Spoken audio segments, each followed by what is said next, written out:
Kids, welcome to the Far Out Podcast. How you doing today? You doing good? You having a good day? You are? Oh, that is so good to hear. Me? How am I doing? Well, kids, I'm glad you asked because I've been better, truthfully. And the reason why fills me with great, great sadness. I wish I could open up this episode of the podcast with a glowing review of a movie I just recently saw, but I cannot because I have to give you my honest thoughts on a movie. And as I walked out of the theater from seeing said movie, I honestly did not like it. And I'm not going to bury the lead anymore. I'll get right into it.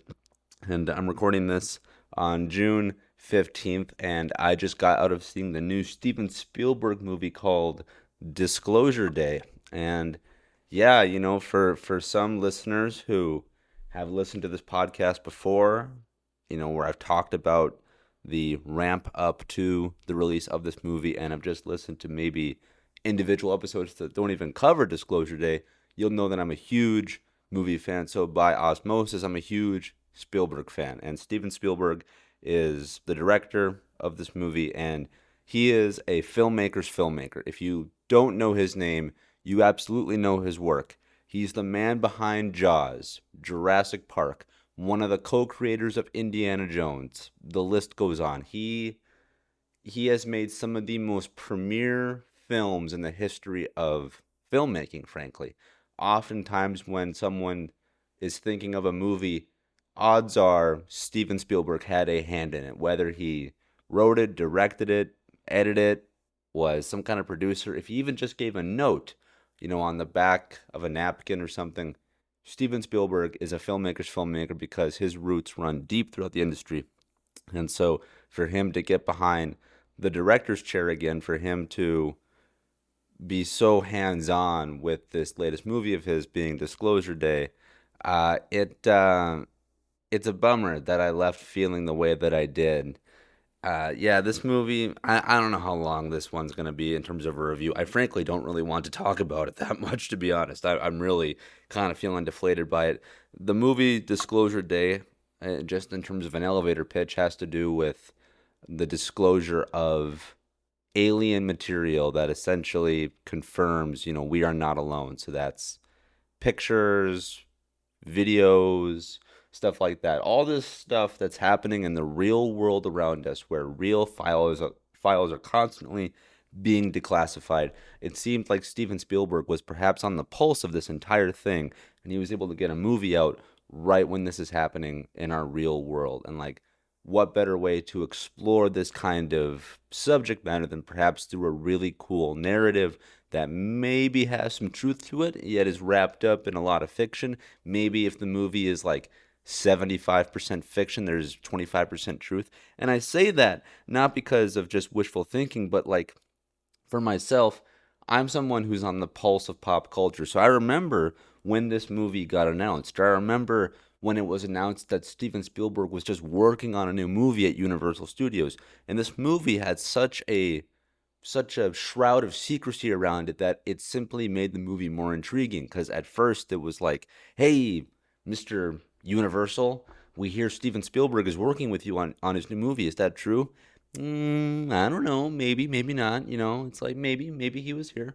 Then a little while later, okay, you confirmed that Spielberg is working on a new movie. What's it about? Yeah, he's working on something, but who knows? And then a little while later, it comes out, okay, he's working on a new sci-fi movie at Universal. Is it aliens? What is it? It could be aliens. I mean, there was so much secrecy around this that it made the pursuit of it made the hunt, the anticipation of the movie all that better. And to be honest, the build up to the release of the movie was way better in my opinion than the actual movie. And I say that as someone who didn't particularly love the trailers or the posters, but just the ideas, the dreams of this movie promised a lot more than what we actually got in the finished product, in my opinion. And so then when it was confirmed that Spielberg was in fact working on a new UFO movie, not like Star Wars, not like Star Trek, where aliens are, every third person in a room and whatnot. This was a UFO movie set around the idea that, like, this information is top secret and the governments don't want it to get out. But this movie's going to tell the story of this material being leaked or being disclosed to the public, hence Disclosure Day. And there was this idea posited somewhere that Spielberg was kind of tapping into like real world stuff because he kept talking about, in marketing and interviews and such, that like he's been fascinated by this stuff for years, which is true. He's been fascinated by it since the 60s and the 70s, and how there's only been more information coming out every couple of years.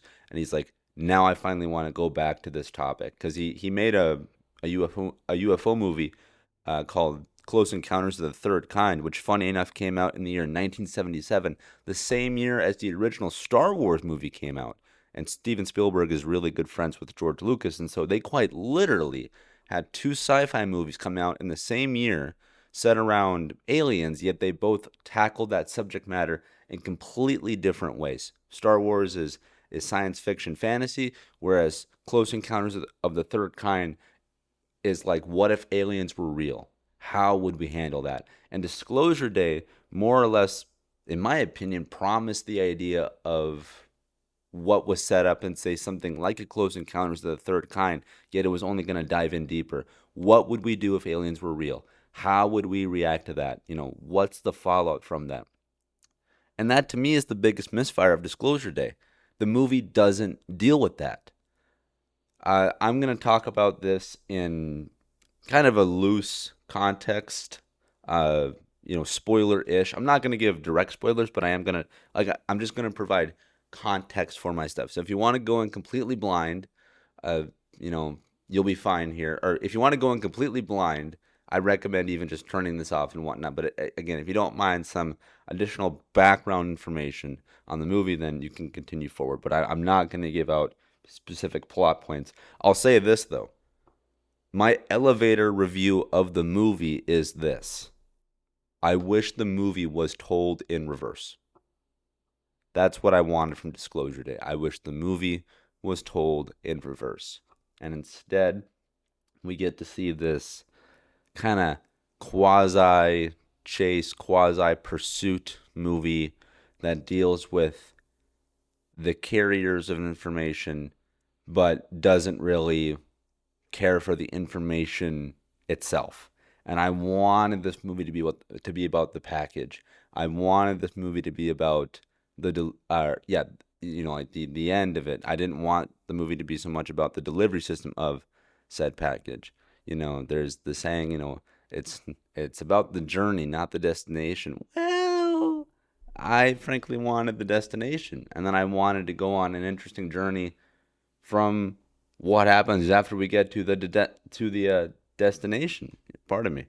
So yeah, and like I just thought that this movie was honestly pretty small in scope. Like, again, this is a worldwide phenomenon. The idea that we are not alone, the idea that people are capturing UFO footage and photos and they're having these encounters, this is happening all over the world. I mean, it's not just relegated to one country or to even, one hemisphere. This is literally a worldwide phenomenon. And the movie goes so far as to say that, like, this charade has been going on for like 80 plus years. And this information that the movie's going to present is the right of over 8 billion people. That's why that the art of disclosure in this movie is so important, that this isn't meant to be information held by one or several governing bodies. This is meant to be true public information. And the movie doesn't delve into that. The antagonist, the shadow corporation that is in pursuit of the information, of retrieving it so that it doesn't get out, They feel incredibly small scale. They don't feel mysterious. They don't feel scary. And this, again, this worldwide phenomenon of Are We Alone seems to be regulated down to a few individual people, which, you know, of course, you need, a primary cast to lead your movie, but like, I wanted this thing to really, I wanted Disclosure Day to tap into the pure curiosity that every person carries about UFOs, aliens, Are We Alone, stuff like that. And it frankly just doesn't do that, in my opinion. And what is there in place of that is this kind of chase movie, kind of drama, which doesn't have a lot to offer in terms of plot progression. They don't even give us enough exposition, and there's the funny wordage is like, oh my gosh, death by exposition. Everything is being over explained, and yes, that's true. Some movies absolutely over explain all their details. They need to leave some for mystery.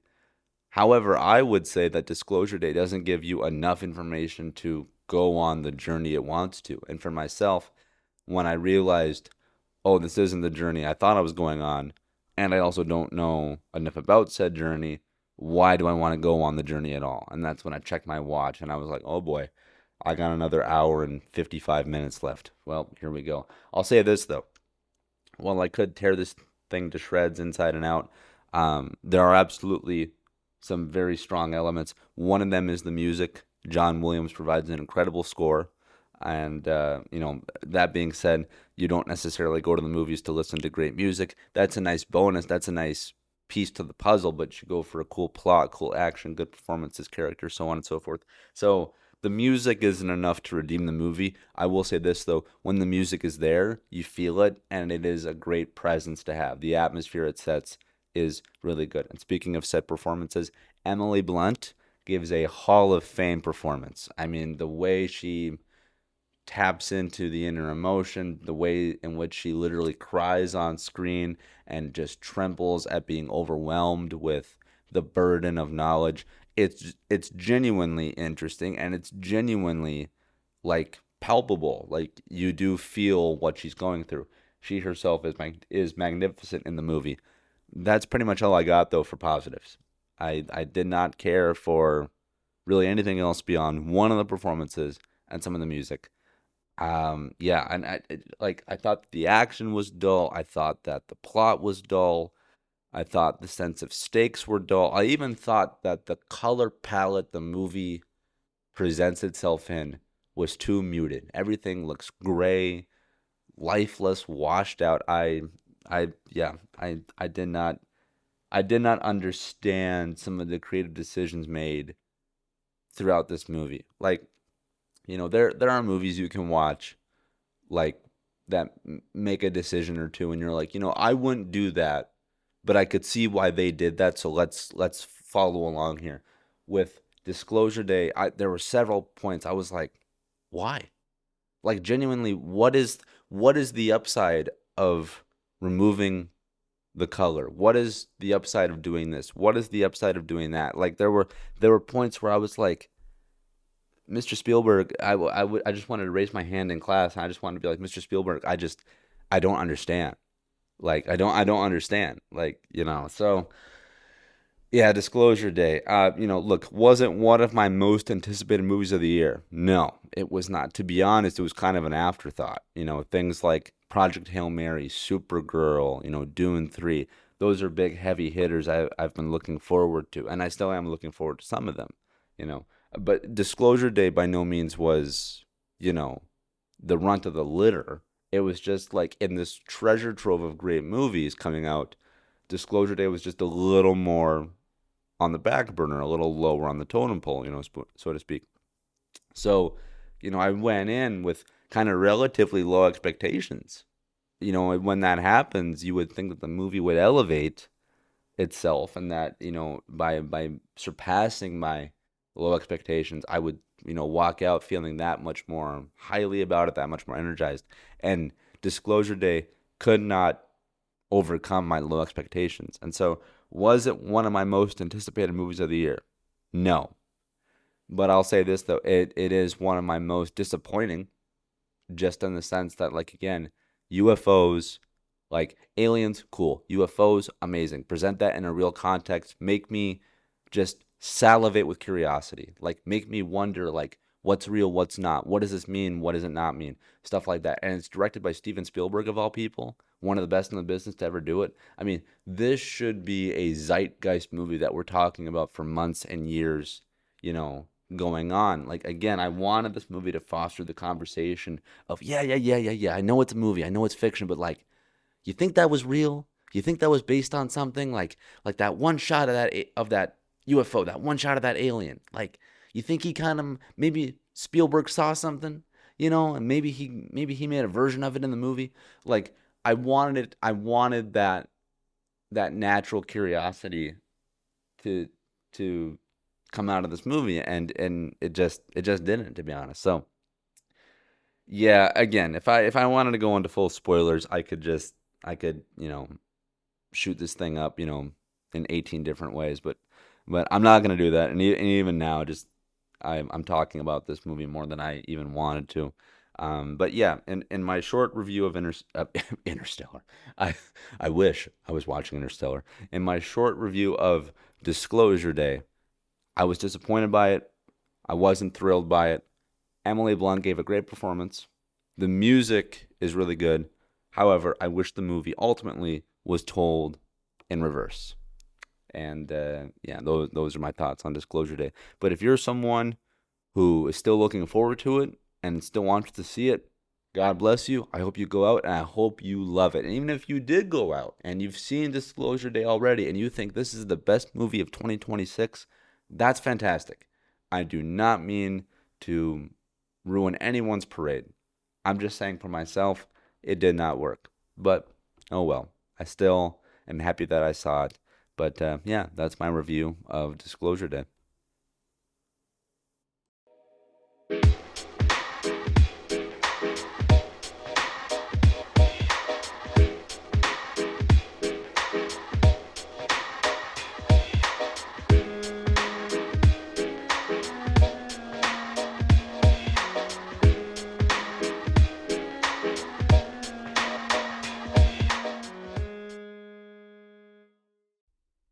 Kids, welcome back to the Far Out Podcast.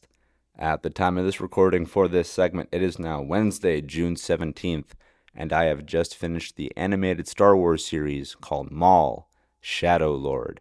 And if you've listened to the podcast before, you will know that I'm a big fan of Maul, Shadow Lord, and that I'm late to the party. But if you yourself are also late to the party, or perhaps even more late to the party than I was, then I'm going to give you some context for this show now. Kids, if you did not know, Darth Maul, the red guy with the double-bladed lightsaber, he survived the events of Star Wars Episode 1, The Phantom Menace. He survived being cut in half by Obi-Wan Kenobi. Who would have thunk it? Well, the storytellers over at Lucasfilm thought it, because they had Darth Maul live. His story continues on in the Clone Wars animated series. He then goes on to live beyond the Clone Wars, survives Order 66, lives on past Revenge of the Sith, and now he has his own TV show, his own spinoff set after the events of Episode 3. So between Episodes 3 and 4 of the Star Wars saga is where Maul, Shadow Lord, exists. And so we are getting to see Darth Maul continue on his vengeance quest against the Empire, against Darth Sidious, the Emperor. It's freaking sweet. And so for fans who aren't as on the pulse of Star Wars as I am, this might sound like, what, how could he have lived? And that's kind of dumb and whatnot. I promise you it's not. I promise you it's not. Darth Maul had so much potential as a villain, and he frankly, he got cut short, pun intended, by being killed in The Phantom Menace. When that was coming out, it just kind of seemed like that was a natural progression for these villains. And the reason why these villains were getting killed off in each movie, like a Darth Maul, like General Grievous, like Count Dooku, was because all roads led to Darth Vader. And in the original trilogy, it's just Darth Vader and the Emperor. So you can introduce all these cool Force sensitives, same as the Jedi, but you have to whittle it down to to the studs, being again Darth Sidious, Lord Vader.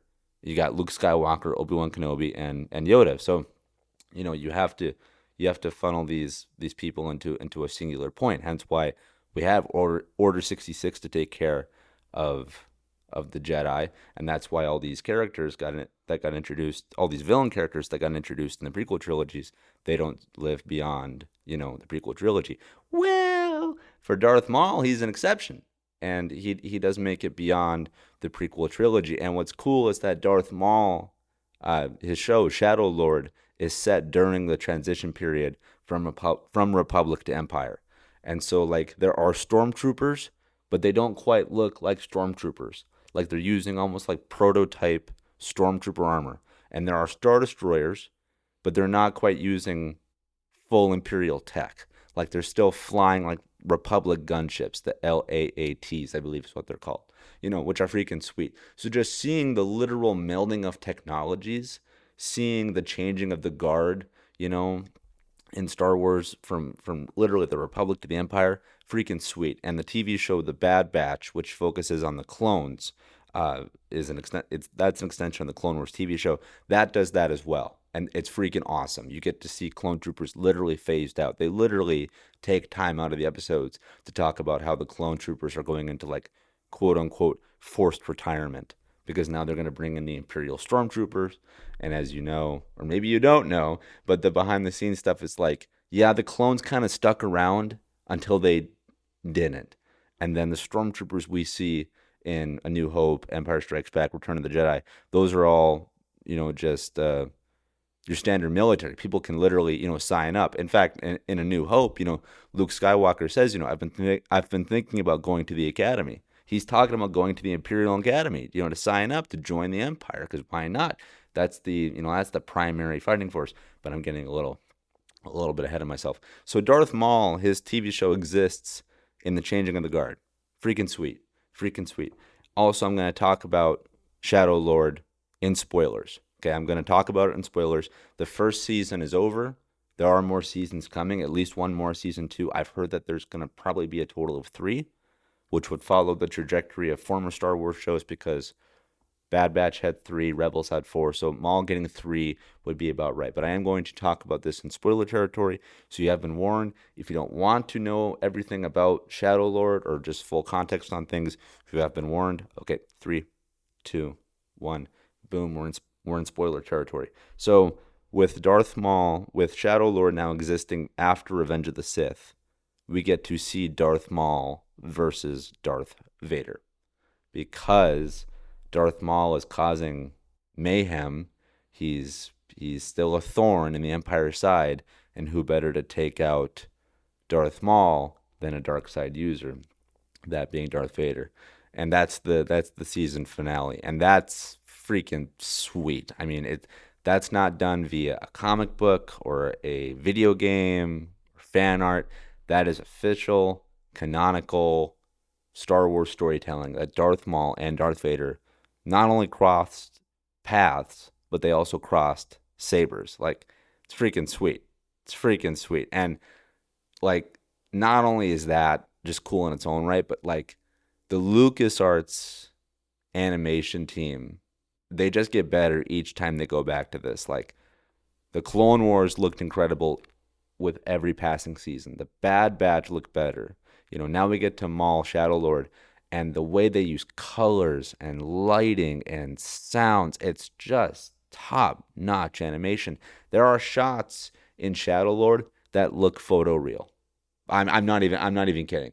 I'm not even kidding. It's not like close-up shots. Like, you can clearly establish, that's a real person versus that's an animated character. You do a side by side, you can tell the difference. But like for like city shots, for overhead shots, for like planet shots, like there are times you could flip a coin. I mean, the art in these shows, especially in Shadow Lord, is exquisite. And on top of that, not only is the art amazing just to look at, but like the fluidity of the combat, the uniqueness of the combat, the overall coolness of the combat is on full display. Lightsaber battles have never looked cooler. the way martial arts are used and watching each duelist get kind of their own unique moves, like it's just freaking sweet. And Darth Maul fights different than Darth Vader and all that stuff, and so they're going up against different styles, and it's just incredible. You can follow everything. There's so many like splash page shots where it's just like you want to pause and like just look at a frame for a few seconds because it all looks so cool. It's just freaking nuts. On top of that, Shadow Lord features some like hand-to-hand combat, like because again, when you think of Star Wars, you think of blasters and lightsabers. Well, sometimes during a lightsaber fight or during a blaster fight, you got to throw a punch, you got to throw a kick, and there's plenty of punching and kicking going on in Shadow Lord. And also, there are throwing knives as well. Like it is just nuts. It's grimy, in your face Star Wars combat, and it's all done in such a cool way, and it's freaking sweet. On top of that too, we get to see the Force on full display as well, because again, in animation, you are literally your the only limit you have is the pen. You can draw anything, you can animate anything. It's like getting to see the Force on display is freaking sweet. There's a chase sequence in Shadow Lord where there's this hover car, this Land Cruiser that's speeding down the road. It has our heroes involved. It has a Jedi survivor from Order 66, and they're being pursued by the Empire. And so they have a gunship flying overhead, and it's providing air support. Then they have the ground patrols, on speeder bikes, and they're chasing bumper to bumper and whatnot. And they're blasting and all that stuff. And this Jedi, what he does is he force manipulates the speeder bike to send the speeder bike crashing up into the gunship, and then the gunship crashes onto the road behind them in this huge explosion. Freaking sweet. Like, it's awesome to see that kind of stuff, because it's just like watching action figures fight. The only limit is not only your pen, but it's also the imagination when it comes to animation. So yeah, Maul Shadow Lord is freaking awesome. Oh, and by the way, again, because we're in spoiler territory, Shadow Lord also tells the story that Darth Maul is in pursuit of an apprentice, that he wants to take his own apprentice. And it's a very specific person that he's after. And there's this Twi'lek girl, and she's the aliens with the braids that go down the back of their heads. Think of like Alea Sakura, the blue one from Revenge of the Sith. She's a Twi'lek, and she's this Padawan that Darth Maul is pursuing to corrupt her and turn her to the dark side so that he can train her to be his apprentice. Well, there's a very specific point as to why that species was utilized, because there is this Star Wars Legends character, meaning that it's non-canonical, it's in the past. Disney, went through with a scalpel and cut out a bunch of Star Wars storytelling and stuff like that. So they could tell their own versions of episode 7, 8, 9, so on and so forth. Stuff like that. Well, there's a character from Legends called Darth Talon, who aligns herself with Darth Maul, and she herself was a Twi'lek character who fell to the dark side, and so on and so forth. So that's cool that they're pulling in a Legends adjacent character. Essentially, they're going into the toy box and they're saying, who do we want to bring back? And they've done that plenty of times. They did that with Thrawn in the Ahsoka series, who was this awesome Imperial Grand Admiral Thrawn, who's just this super cunning, super intelligent, really poised character. He's awesome. He's back into the fold now after having been cut through when Disney took over Star Wars. And what's interesting is that I don't know if this is confirmed or not, but I tend to believe it just because it frankly seems believable. Before Disney bought Star Wars, George Lucas, the creator of Star Wars, he had treatments for episodes 7, 8, and 9, which Disney decided to go away with because they wanted to do their own thing. Hence why we got The Force Awakens, The Last Jedi, and The Rise of Skywalker. Well, supposedly, in George Lucas's original treatments for the sequel trilogy, it would have featured Darth Maul as the antagonist to bring everything full circle, to bring back episode 1 to tie it into episode 9. So George Lucas had the idea to have Darth Maul live as well. Again, supposedly, this is the creative rumor going around the Star Wars world right now. But the idea was that George Lucas wanted Darth Maul to be the new big bad for the sequel trilogy. That's who Leia and Han's kids would have fought, Luke Skywalker would have fought. Well, it's also rumored that Darth Maul would have been accompanied by Darth Talon. That Lucas was going to not only bring back Darth Maul, but was going to essentially reintroduce Darth Talon as well and give her her big screen debut in the sequel trilogy. And so to now have a kind of retroactive way of potentially doing that, the character herself in the Maul Shadow Lord is not called Talon. Her name is Devon. But again, it's too specific to not, it's too specific to be a coincidence. You know, Darth Maul is back. Okay, George Lucas wanted to do that. He's pursuing an apprentice. George Lucas wanted to do that. He wanted it to be a female Twi'lek. It's what Darth Maul is doing as well. Like, if by the time Shadow Lord ends and we get to season 2 or 3 or whatnot, and Darth Maul says, rise, Darth Talon, like, that's going to be freaking sweet because they're retroactively putting in Lucas ideas back into the fold of Star Wars canon under the umbrella of Disney. I know that this is all incredibly complicated. Again, this all stems from the idea that Darth Maul survived the events of the Phantom Menace. He survived being cut in half. But if you ever get bored, and if you're a Star Wars fan like myself, and you want to just look up the timeline, the chronology of how this all works, just check it out. It's sweet. There's so much great Star Wars storytelling to absorb, and Maul Shadow Lord is just the next chapter in this evolution of the Star Wars universe in a big bad way. And yeah, I was late to the party. I wasn't going to check out the TV show, to be honest, but I'm so glad that I did. It exceeded my expectations, and yeah, I think you should check it out. It's pretty freaking sweet. So yeah, Darth Maul Shadow Lord, I highly recommend. And season 1 is done. Season 2 and potentially season 3 are on the way, and they all the episodes are available on the Disney Plus.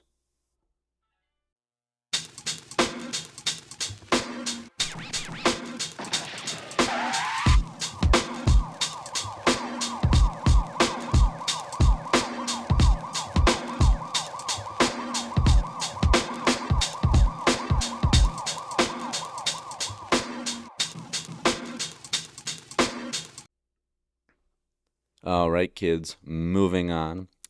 I've talked many times before about how I have a big appreciation for the Battlefield gaming franchise and how I'm very happy with Battlefield 6. It very much feels like a return to form.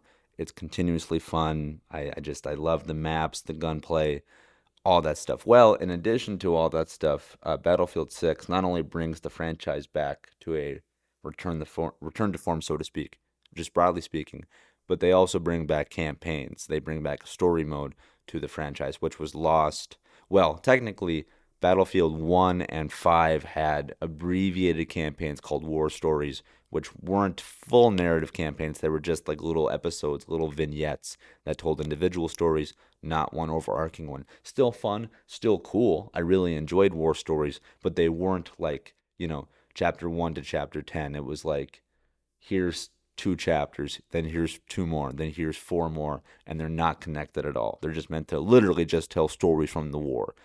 Again, still cool, not a full narrative campaign in the traditional sense. And Battlefield 2042, I think it was called, did not have a campaign at all. There were no story elements at all, no war stories, nothing like that.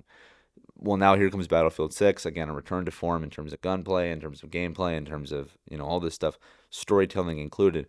And so I had started the Battlefield 6 campaign when the game first came out, and then I just kind of fell off it. Not because I disliked it, on the contrary, I actually liked it quite a bit, but I just got sucked into other things. I got sucked into the multiplayer, and so I just kind of left the campaign. Well, I decided to get back into the campaign and replay, from the beginning.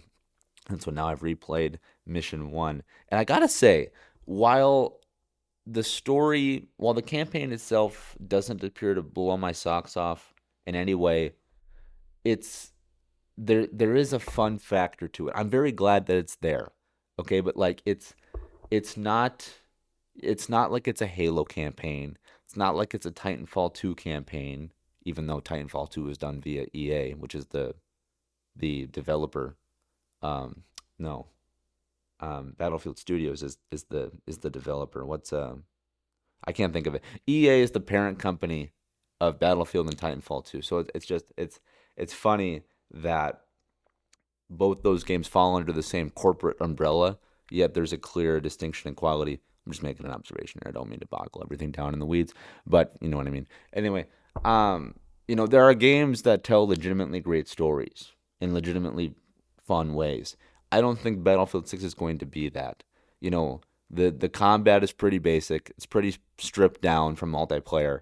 Yeah, the guns sound the same and they shoot the same, but like, you know, it's nothing fantastic. They're just kind of glorified shooting galleries, kind of like what a Call of Duty campaign is. They're just like it's like a B movie. It's like you're playing a B movie, a B action movie, which is fine. We need those things. I'm not expecting Shakespeare out of Battlefield 6. I would love it if they did, and I would love if the campaign had unique gameplay stuff that I couldn't get in the multiplayer, for example.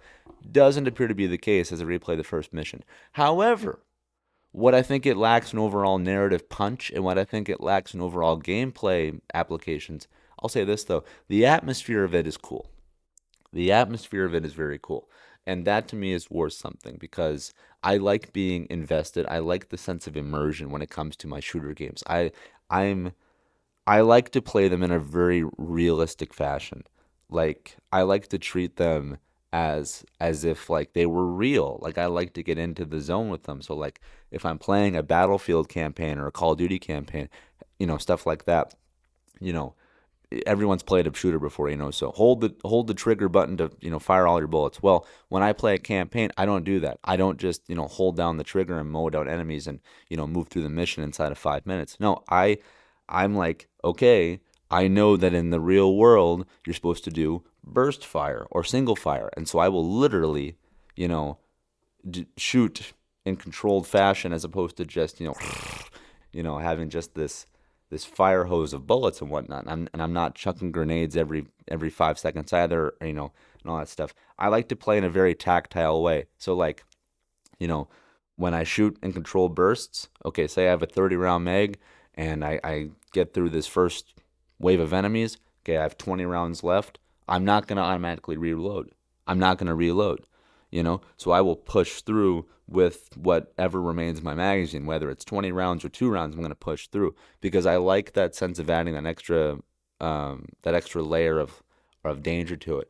To where when I get to the next room, for example, and I realize my mag is now going to run dry, boom, I transition into my secondary. I like playing with these self-imposed restrictions because that way the game feels less like a game to me and it feels more like a real deal. So I'm not always sprinting. I will often walk through the mission. I will take my time. I won't reload constantly. I won't just hold down my trigger. I will shoot in very controlled fashion and whatnot.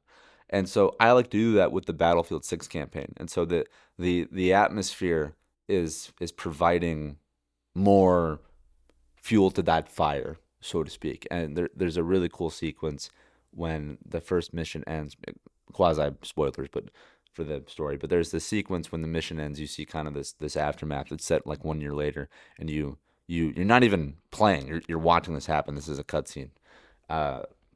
These soldiers infiltrate this house under nightfall in the rain and whatnot. And I don't know why, but just the way that they approach the house, infiltrate the house, and the colors and the sense of going in, silently and stuff like that. It reminded me a bit about this great book series I like to read called, the Mitch Rapp series. I don't know if it has like an official title or whatnot. But the primary character is Mitch Rapp, and that's written by Vince Flynn, who is a Minnesota author. He has sadly passed away. May God rest his soul, and may he live in salvation.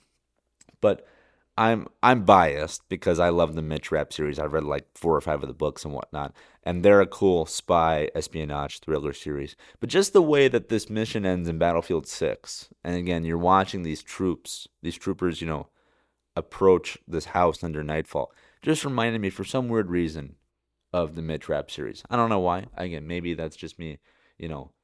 If I'm looking for something, then of course I'm going to find it because, oh my gosh, it's like Mitch Rapp. Well, I could say, well, it's like James Bond. Well, it's like Jack Reacher. Well, it's like Jack Ryan. But for me, I saw Mitch Rapp, so I just thought that was cool. So yeah, the atmosphere of the Battlefield 6 campaign is pretty sweet, and as I've also talked about over the Far Out Podcast's life. Uh, that series of books by Vince Flynn, the Mitch Rapp saga, I believe is perhaps the officially unofficial title of it. Those books are sweet. Those books are freaking sweet. And in the world that we live in, where we have James Bond, Jack Ryan, Jack Reacher, as I previously said, Mitch Rapp is someone who not a lot of people know about, but you should, because those books and those stories are freaking awesome. And also in a world where we have a new James Bond, a new Jack Ryan, a new Jack Reacher, a new Batman, new Superman, where we're getting to see all these characters get rebooted and recasted.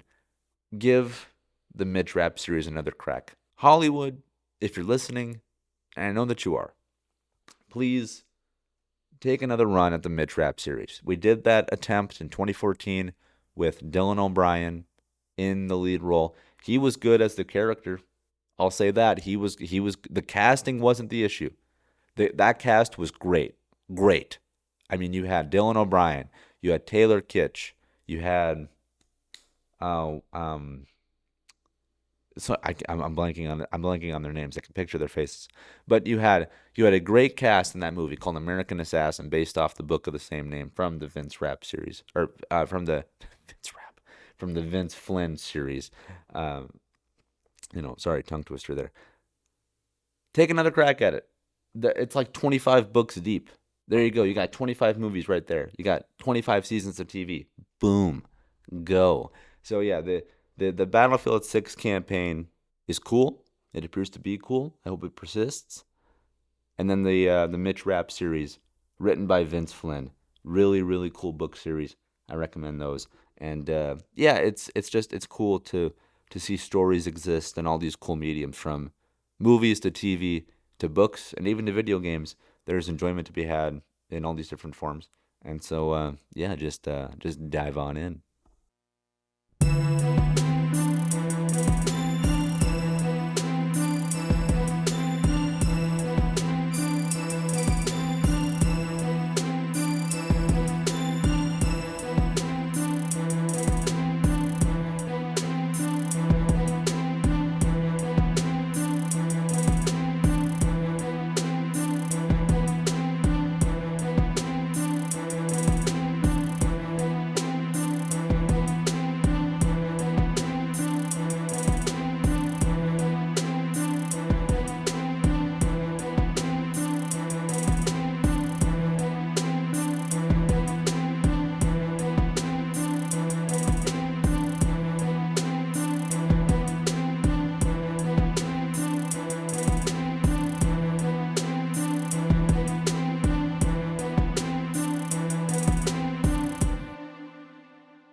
Kids, welcome back to the Far Out Podcast.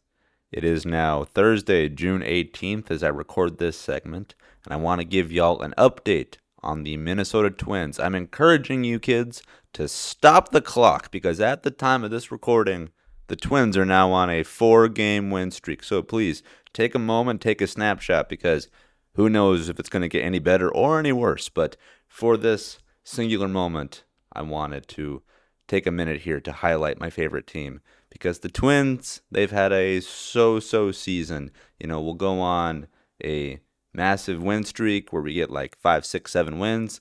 Then we go on a massive lose streak where we lose 5, 6, 7 games in a row. But now we appear to be on the up and up. So much so that at the time of this recording, again being Thursday, June 18th, with this 4th win now in a row, the Twins are 1 game back from the wild card spot in the playoffs. So if the season were to end today, they'd be out of the playoff contention. But say they win tomorrow's game, for example, if they won the game on the 19th, then by the time this episode comes out, they might win or lose. But if they were to have won that game, they would be in wild card contention, meaning that if the season were to end, then the Twins would go to the postseason. Now, I'm kind of hyping up really nothing here. It's not like, one more win, one more win and we're in. No, it's hypothetical. One more win and we're hypothetically in.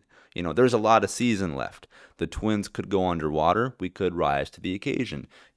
Many other teams could go underwater or rise to the occasion. But again, for just today, Because again, as I'm recording this segment, they just finished a game, netting their 4th win in a row. And so we are one step closer now to the postseason. Winning cures everything. And so I'm very happy to see that the Twins are on a positive trajectory, at least for right now. Again, that's why I wanted to record this segment, to capture the here and the now. Because coming up soon after today's game, they're going to be playing my 3rd favorite team in the MLB. Again, my favorite team is the Twins, followed by the Royals, and then in the 3rd spot is the Arizona Diamondbacks, and the Twins are suiting up to take on the Diamondbacks in Arizona. So I want both teams to win in a way, but I want the Twins to win more. I want them to continue their win streak. I mean, could you imagine if the Twins were to sweep Arizona, at home? Who would have thunk it? We'll see what happens. But again, I just want to take a moment just right now in this singular moment, even though you're going to hear this well into the future, as of the 18th of June, the Twins are on a 4-game win streak, and it feels pretty good to be a fan. And they're going to be playing the Diamondbacks here pretty soon, so that's going to be fun for me to watch, to see 2 of my favorite teams go at it. You can't spell twin without win, and right now the Twins have 4 wins in a row, and hopefully they will get many, many more, and that way they can go on to the postseason. So yeah, come on, Minnesota. Keep it up. Let's keep going here.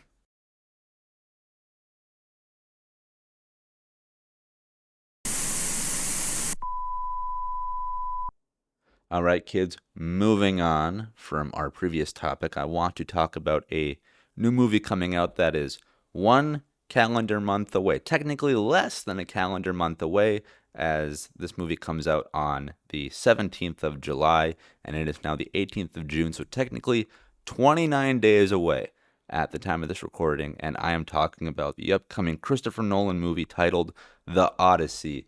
And if you've listened to the Far Out podcast before, you will know that this one is one of my most anticipated movies of the year, so much so that I've been reading up on both the Iliad and the Odyssey proper, written by Homer, and I have read the Iliad in its entirety, did not like it very much, and at the time of this recording, I am still learning about the Odyssey. I'm still reading the Odyssey. I'm still consuming it and whatnot. And I'll say it's better than the Iliad, but I'm not over the moon about the literature aspect of it. Hopefully, the movie is a better presentation of the story, of the mythos, than the actual pieces of literature that I'm reading here. But I digress. Well, anyway, talking about the movie proper.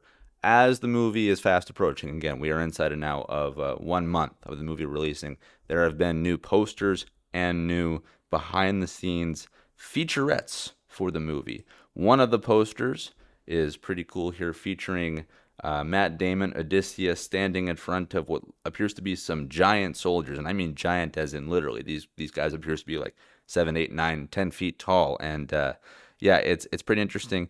It's Christopher Nolan is someone who likes to do everything for real. He likes to shoot things practically, real, use real film, stuff like that. Even when he takes on something like, the Batman character, he grounds that in a very realistic fashion. He more or less made his Dark Knight trilogy as a crime trilogy that happened to feature Batman. I mean, there's no Mr. Freeze, there's no Poison Ivy, there's nothing fantastical about the Batman trilogy that he made. Everything is grounded in real science. It's very earth-based, which some people really like, some people don't.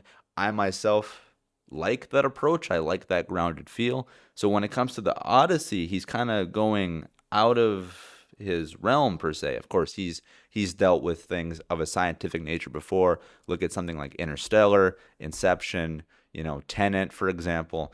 But they all still feel real enough that maybe some science could be real, maybe it could be exaggerated, who knows. Well, when it comes to the Odyssey, he's tackling an ancient myth, a Greek epic where, there's creatures and, gods and so on and so forth.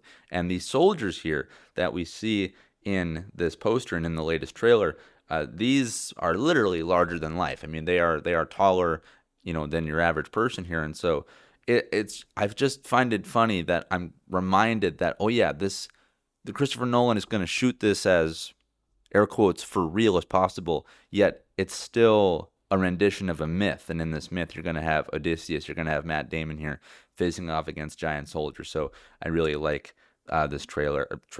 I really like this poster because it's a cool shot and it highlights an interesting aspect of the movie.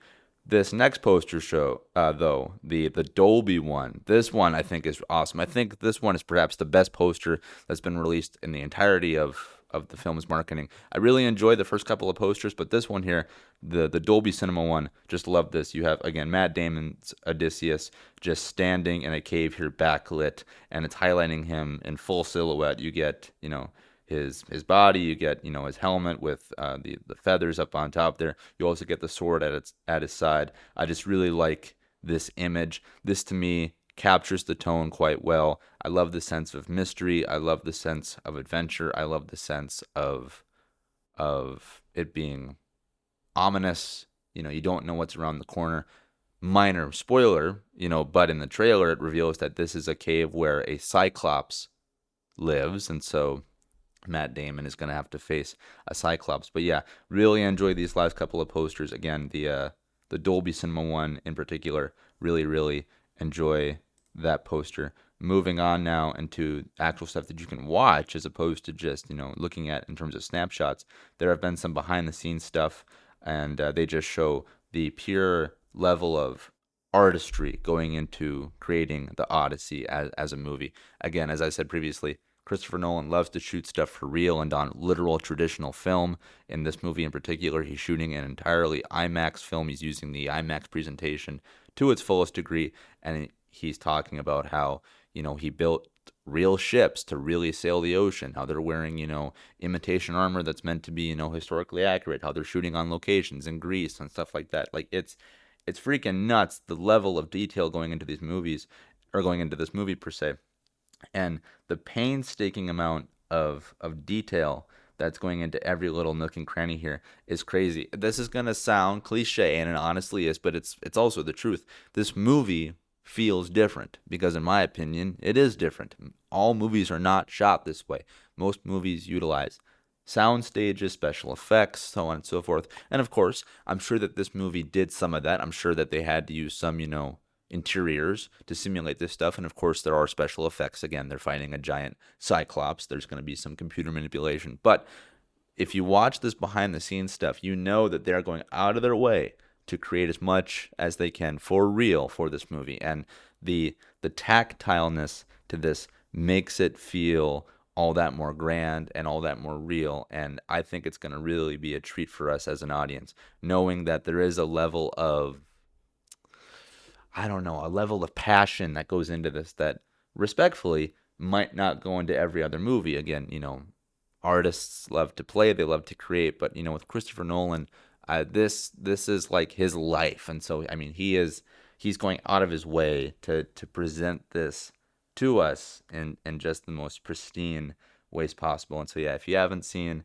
any of the new behind the scenes featurettes about like filming locations, doing it all for real, doing it in camera, you definitely should do that. On top of that, there is also another behind the scenes featurette talking about the creation of the music for the movie and how they're trying to use real instruments from that time period, use real metals, stuff like that. Again, they are going out of their way to try to capture this as naturally and as real as possible. And I do think that it is going to set this movie apart from the rest. I do think we'll be able to hear, see and feel the difference on screen when this movie comes out. And so, yeah, at the time of this recording, Christopher Nolan's The Odyssey is less than 1 month away, and I think that this movie is going to be freaking epic in many different ways because it's going to feel different in many different ways because it's created in many different ways. And yeah, I cannot wait for this one. This is one that I'm really, really looking forward to.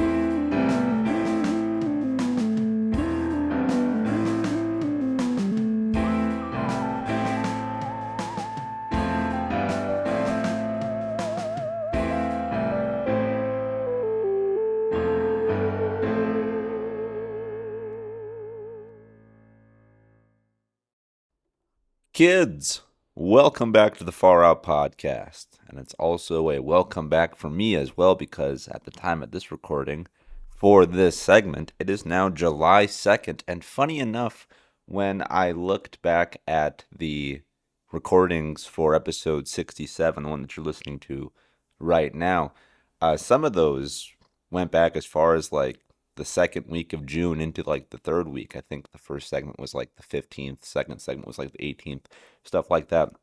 Believe me, kids, I don't mean for that to like happen in terms of like the podcast, especially when it comes to episodes, because then, stuff just gets kind of congealed, past stuff with, current stuff and maybe even, future stuff, the timelines, they're crossing, don't cross the streams, as Ghostbusters taught us.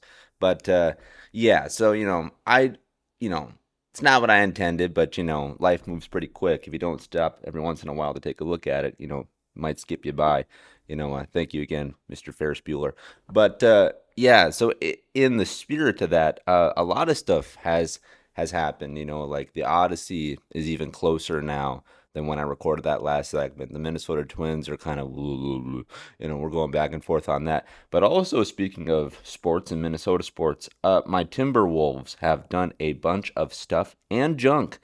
But even though I described it as stuff and junk, it's actually good stuff overall if I look at it objectively. But if I look at it emotionally, well, your favorite podcast host here has been kind of down in the dumps about it, which is funny because that's how I started off this very episode when I was talking about Disclosure Day. I came back straight from the theater, hopped on the microphone, and I recorded my thoughts about it. And I said I left that theater in kind of a sour mood because that movie let me down, in my opinion. Well, the same can also be said for the Timberwolves as well. Again, they didn't really let me down. It's just sad. It's a sad reality in the world of sports that trades happen and trades come like a thief in the night. And I'm pretty sure I described this on a previous episode as well in regards to the formerly mentioned Twins, because I believe the Twins, when they traded their pitcher Simeon Woods Richardson, SWR, that one just kind of hit me like, oh, it's not like he was my favorite player. It's not like it's not like I had his jersey or anything, but like I appreciated seeing him, with the ball club, so to speak, and stuff like that. I just like seeing him in the lineup. Well, the same can also be said for the Timberwolves, and there are various players who I really enjoy. You think of like Anthony Edwards and Jaden McDaniels, but then there are other players who I never really gravitated towards them, but I liked the idea of them being building blocks for the team that I've come to know and love. And two of them have since left the building. And one of them was Julius Randle, and the second was Naz Reid. And yeah, those hit me hard, especially the Naz Reid one. But I'll get to that one in a minute there, because that's kind of the main course. This Julius Randle one, funny enough, was an appetizer, both in terms of the team, but also just the fandom, and even more so for this very podcast. So I'll get to that one first. Julius Randle has been traded to the Brooklyn Nets to free up salary cap, because they did this to the Julius Randle trade was purely for, it was a monetary investment. They were preparing the wallet because they knew that we were going to get some big pieces. And again, that comes with the Naz Reid trade. I'll talk about that in a second. But yeah, Julius Randle was traded just to essentially alleviate some pressure on the old bank account there for the T-Wolves. And I don't mean that to sound as heinous as it might. In the world of trades, I would like, hey, if we're going to trade one player, let's get one back. Or if we're going to trade, a really good player, maybe we get two back. The whole idea about just trading someone for money, like I get it. It's a viable option. It's what teams do, so that way they can reinvest that money into the team. Hopefully, if your organization is run well enough, that's what happens when a player is traded just for money. But yeah, when I heard that Julius Randle was getting traded, I was like, bummer. And then when I heard that he was getting traded just for a check, I was like, really? Like, you're just going to add just a pinch of salt into the wound? Okay, fine. But yeah, like, again, Julius Randle, never really the biggest fan of him.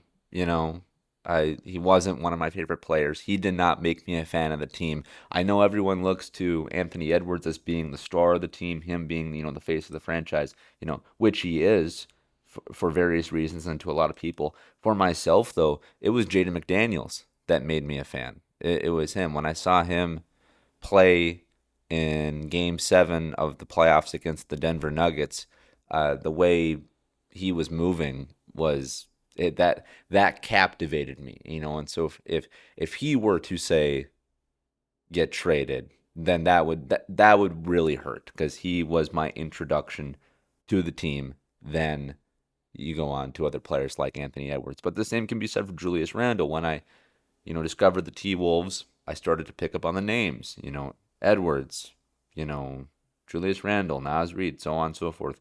And now for one of those building block players for myself, speaking just for myself, for him to have been traded, that was a big bummer. But I hope he goes on to have a good rest of his career outside of the Timberwolves. It's not like I'm going to be tuning into Brooklyn Nets games to watch him.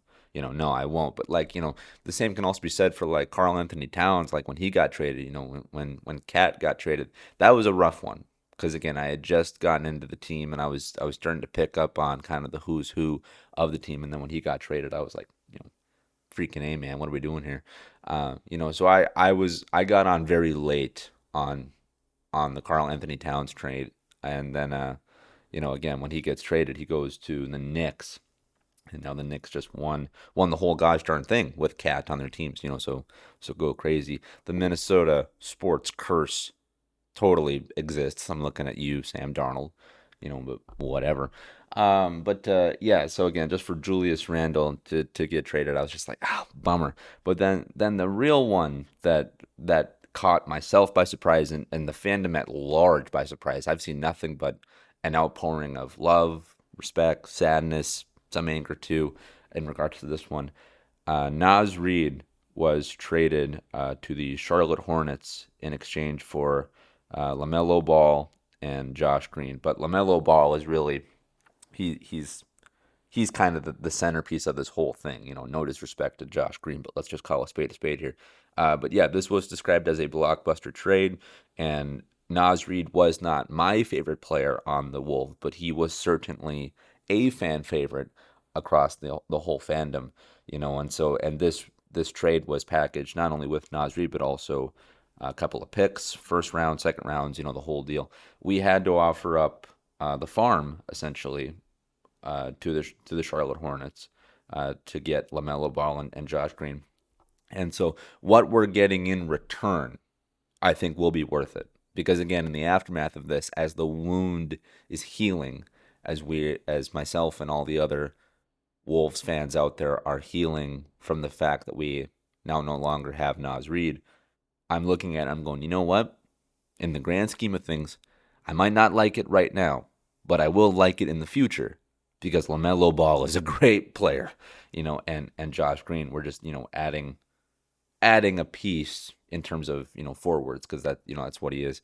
So the Timberwolves team, I think, will objectively get better as a result of this trade. That's me looking at it from an objective standpoint, but from a emotional standpoint, yeah, I feel Naz Reid leaving the building. That one hurt. That one hurt deep.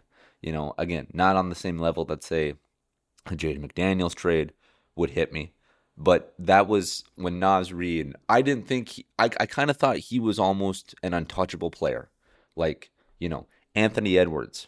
There's no way he's going to get traded. Now, of course, look back at history, look at what happened, to Luka, with the Mavericks. He was considered a quote unquote untouchable player. Now he's on the Lakers. I get it. Stuff can happen, and it's not just exclusive to the NBA. Look at Tom Brady, yada yada. So stuff could happen. But if you take a quick look at it, there are some near objectively untouchable players, and I would bet $1,000 that Anthony Edwards will not be traded. Jaden McDaniels is a close second to that, and I honestly thought for sure that Naz Reid was in the third position there. I thought he was the third, least likely player to get traded. then he does get traded. And this one hurt because he's been so much fun. The fandom around him is palpable. I've been to a few Timberwolves games, so I'm very thankful to have gotten to see him play live. It's very sad though that I unfortunately did not get to go to a Timberwolves game this last season, which unfortunately is now Naz Reid's last season with the Wolves. Had I known that, if if the script writer at the NBA, I kid, of course, but if someone would have said, hey, in the off season, they're going to trade Naz Reid, I would have been like, I got to get to 3 games. Like I got to get out there. So that's you don't know a good thing until it's gone. Really, I kind of just thought these players would always be there. So that's on me for not getting out to a game. But I did watch plenty of the games on TV, some at bars and whatnot. And Naz Reid was always fun to see. I mean he's got his own bobblehead. He's got the Naz Reid towels. People love him. He was a really fun component, a fun personality to the team. Those Naz Reid towels, by the way, that's something you'll just see at sports, at sport events. Period. I went to a Twins game. I saw a fan had a Naz Reid towel hanging out at the stadium. Like, yeah, there's a connection, via Minnesota sports, but that's baseball to basketball. Heck, I've seen Naz Reid towels at games that don't even feature the Timberwolves. I've seen them just as the camera pans across an arena full of fans. I've seen Naz Reid towels at like a Lakers game, for example. So he was a presence. He was a character. He was a personality that I think the Wolves are gonna miss, and I think we are gonna feel the lack of him for frankly years to come, especially this upcoming year. But again, all wounds will heal, and LaMelo Ball is gonna be the you know the balm for this. Kind of some funny wordplay there. But yeah, it's a bummer to see some of your favorite players get traded like that. And again, it happens just like a thief in the night. There's almost no warning, and even when there is quote unquote warning, a lot of times people chalk that up to speculation. Same for me too. Like again, when I see all these trade rumors about Anthony Edwards is unhappy, he's gonna want out, I'm like, chill out. This is probably just clickbait. This is probably just, making a mountain out of a molehill here, yada yada. And I frankly don't really ever engage with it, you know. Kind of the same for Nas Reed too. Is he a piece that could have been moved? Yeah. And in some legitimate trade talks, I think by adding in a Nas Reed element, that did sweeten the deal. Hence why we got LaMelo Ball here, because we offered up, a handful of picks and Nas Reed, so there's clearly some value to him. But again, whenever I heard trades involving him, I was always like, okay, sure, but that'll never happen. Well, it did, and it's like, shoot, I wish someone would have told me, but I digress. But yeah, trades are fun, and they are sad at the same time because they keep the off season incredibly interesting. There are things like blockbuster trades, and it's fun to speculate about how this trade will affect your respective team, for better or for worse. What is the long-term plan? What is the short-term plan? Yada yada yada. And I think that with the addition of LaMelo Ball, the Timberwolves are now thinking in very long terms here. I think that they're thinking we're going to maybe strike hard in the next season, but then we're also going to strike hard well after too, into the next 2, 3, 4 years, so to speak. So yeah, it's just it's a bummer that we lost some favorite players, some fun players in my opinion, again with Randall and with Reed, but for what we got out of the trades, especially the Nas Reed trade, I get it, and to some degree, I like it, but I don't like it right now. But again, talk to me again when the new season starts, and I see LaMelo Ball out there. I'm gonna be like, you know what? I get it. It makes sense. So yeah, so the Timberwolves are doing a bunch of stuff and junk, and that's pretty exciting to see. Speaking of stuff and junk, and speaking of players that you think are kind of quote unquote, untouchable and that, they'll never leave, yada yada. At the time of this recording, with it being again July 2nd, LeBron James is available. He left the Lakers. Who would have thought that? I kind of thought he would have rode off into the sunset with that team because I think he's got, you know, 1, 2, maybe 3 years left, and all that stuff. And look, again, you can talk all day about, LeBron James and his personality and whatnot. You might not like him as an individual and all that stuff, or maybe you do. I'll just say right now, I'm not a Lakers fan. So I don't watch a lot of their games unless they're playing the Timberwolves, for example. I'll just say this, though. The majority of the footage I've seen in regards to LeBron James lately is him taking dives, flopping. They call him, LaFlop James, for example. But also, let's just call another spade a spade. He's objectively one of the best players in the history of the game. He is one of the aging greats. In the same way, the NFL lost players like the Mannings, like Tom Brady, like Drew Brees. When LeBron James is out of the NBA, you're gonna feel that. You're gonna feel that void because he has been such a presence in the league for such a long time, going from various team to team to team. And so, despite me not liking all the things he does, on the court, for example, I can't deny he's one of the most skilled players to ever do it, And so, despite me saying all that, if he's looking for another 1, 2, maybe even 3 years to remain on the court, why not call the Timberwolves? Why not? You know, it's the passing of the torch, so to speak, where LeBron James is part of the older generation. Anthony Edwards is now part of the new generation. I'm not just saying this as a Timberwolves fan. I'm saying this as someone who just likes basketball. I've heard that Anthony Edwards is kind of sort of in the running to be the new quote unquote face of the league. I don't think it's a lock. I think that that'll come naturally amongst the fans who we decide is the new quote unquote face of the league. But Anthony Edwards is one of the best in the whole league right now. Just again, objectively speaking. And it's awesome that he happens to be on the Timberwolves. So there you go. So look, will LeBron James end up on the T-Wolves? Probably not. Should he even come to the T-Wolves? Debatable. But if I was in the T-Wolves front office, if I was someone who was in charge of balancing the books, all that good stuff, making phone calls, I'd make a phone call to LeBron James. Are you kidding me? What team wouldn't? What team wouldn't? Like that's what you're supposed to do. Heck, when Tom Brady, was drifting, from the Patriots to the Buccaneers, then after the Buccaneers and all that stuff. Heck, if I was in Minnesota's front office for the Vikings, I would have called him up too, been like, "Hey man, I hear you're still interested in football. How about it?" That could be a 10-second phone call. He might say, "No, thank you, goodbye." Could be a 10-minute phone call. Who knows? Same with LeBron. As the news breaks that he's leaving the Lakers, I bet his phone is ringing off the hook. Off the hook. Because what team wouldn't want LeBron for his last couple of years? So, there you go. So I think it's worth a phone call. But could you imagine? Could you imagine if LeBron went to the Timberwolves? That jersey would sell like bottled water.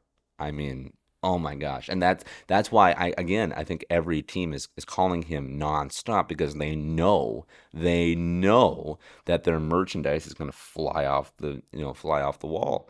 So it'll be interesting to see what team he ends up with. Again, at the time of this recording, it being July 2nd, I don't think he has gone anywhere, unless there's some breaking news I just haven't seen yet. But yeah, a lot of players are changing teams across the NBA, and the Timberwolves lost some. We lost, some good players, in my opinion, but we've also gained some good players, in my opinion, too. And there might be more additions and, frankly, subtractions to be made in the future. But yeah, we'll have to see what happens there. But yeah, Wolves back. What else can I say? Anyway, kids, moving on. But speaking of timelines and stuff of that nature, you want to know what's crazy? The passage of time. Breaking news, kids. The passage of time does not stop, no matter how much we might want it to, or no matter how much we might want it to even just slow down. Not saying it has to stop, but if it could just slow down a little bit, that'd be great. Well, that's going to be a losing argument. I did not know this until I was frankly sitting in the movie theater to watch this movie. But another movie celebrated its anniversary recently, that being Ocean's 11, the heist extravaganza movie that has a bonkers cast, turns 25 years old, which is freaking crazy. Now, look, when this movie came out in its original run, I was, an infant. It's not like I have fond memories of seeing it in the theater, originally, but I do have fond memories of renting this movie, of seeing it with my parents or whatnot. Ocean's 11 for me is a formative movie in the sense that this to me was kind of like one of my first grown-up movies. Like this, like, rated PG-13. Frankly, I might have seen this when I was 13, maybe a little younger, maybe I was 12. But like for me, this is where it was like, okay, I'm not just gonna watch cartoons. I'm not just gonna watch, kid stuff. I want to watch something with a little more edge to it, but it's still really fun. And I remember my mom renting Ocean's 11 for me many, many years ago when I was, you know, a preteen or teenager, stuff like that. Well, as I said, Ocean's 11 apparently turns 25 years old in 2026. And to honor that, there was a re release of the movie that did come to one of my local theaters.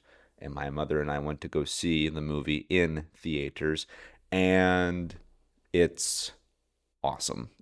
Ocean's 11 is still incredibly awesome. As I said, I think I saw this movie when I was 12, 13 years old.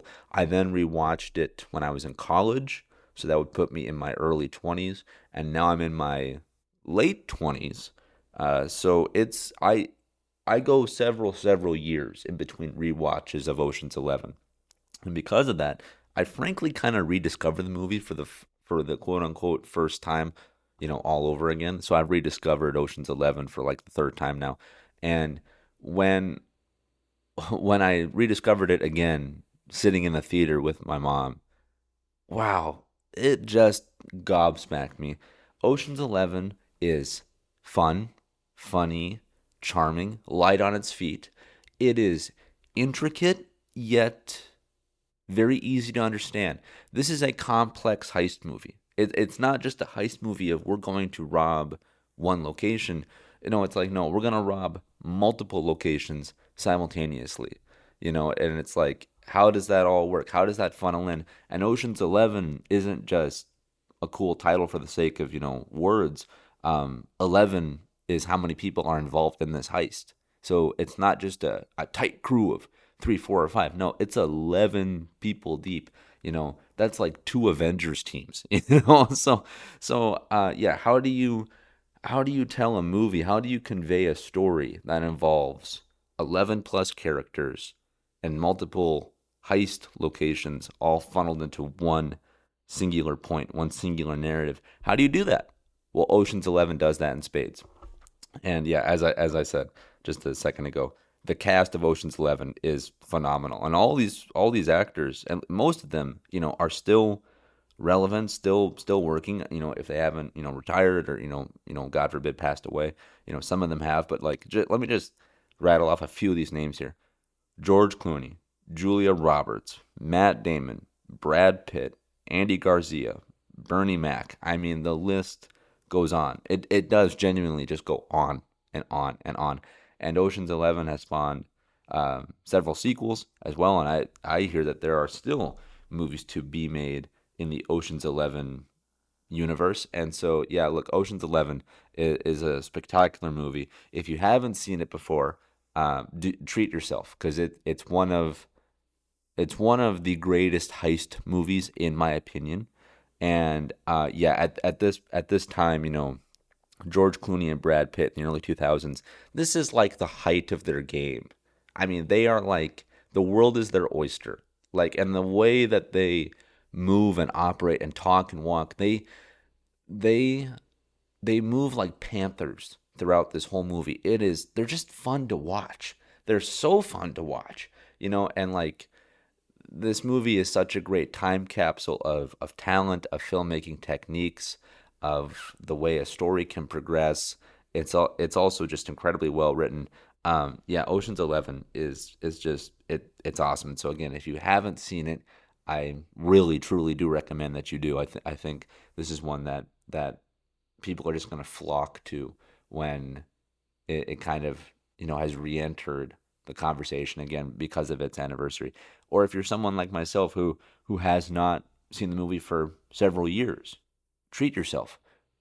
Yes, you, my faithful listener, you are due for a rewatch of Ocean's 11 if you haven't seen it in a hot minute. And I hadn't either, but man, sitting in that theater, watching it on the big screen, the way movies are meant to be seen on the big screen, perfect. Perfect, perfect, perfect. I had so much fun. And yeah, it's awesome. So yeah, Ocean's 11, you turn 25 years old. Crazy, but this movie could be released today, and I think it would still just light up the box office, and I think it would become an instant classic. So yeah, Ocean's 11. Breaking news, kids. Ocean's 11 is still good 25 years later. I just got done talking about how Ocean's 11, 25 years later, still good. A movie that was released in 2001 still holds relevance and is still an entertaining watch.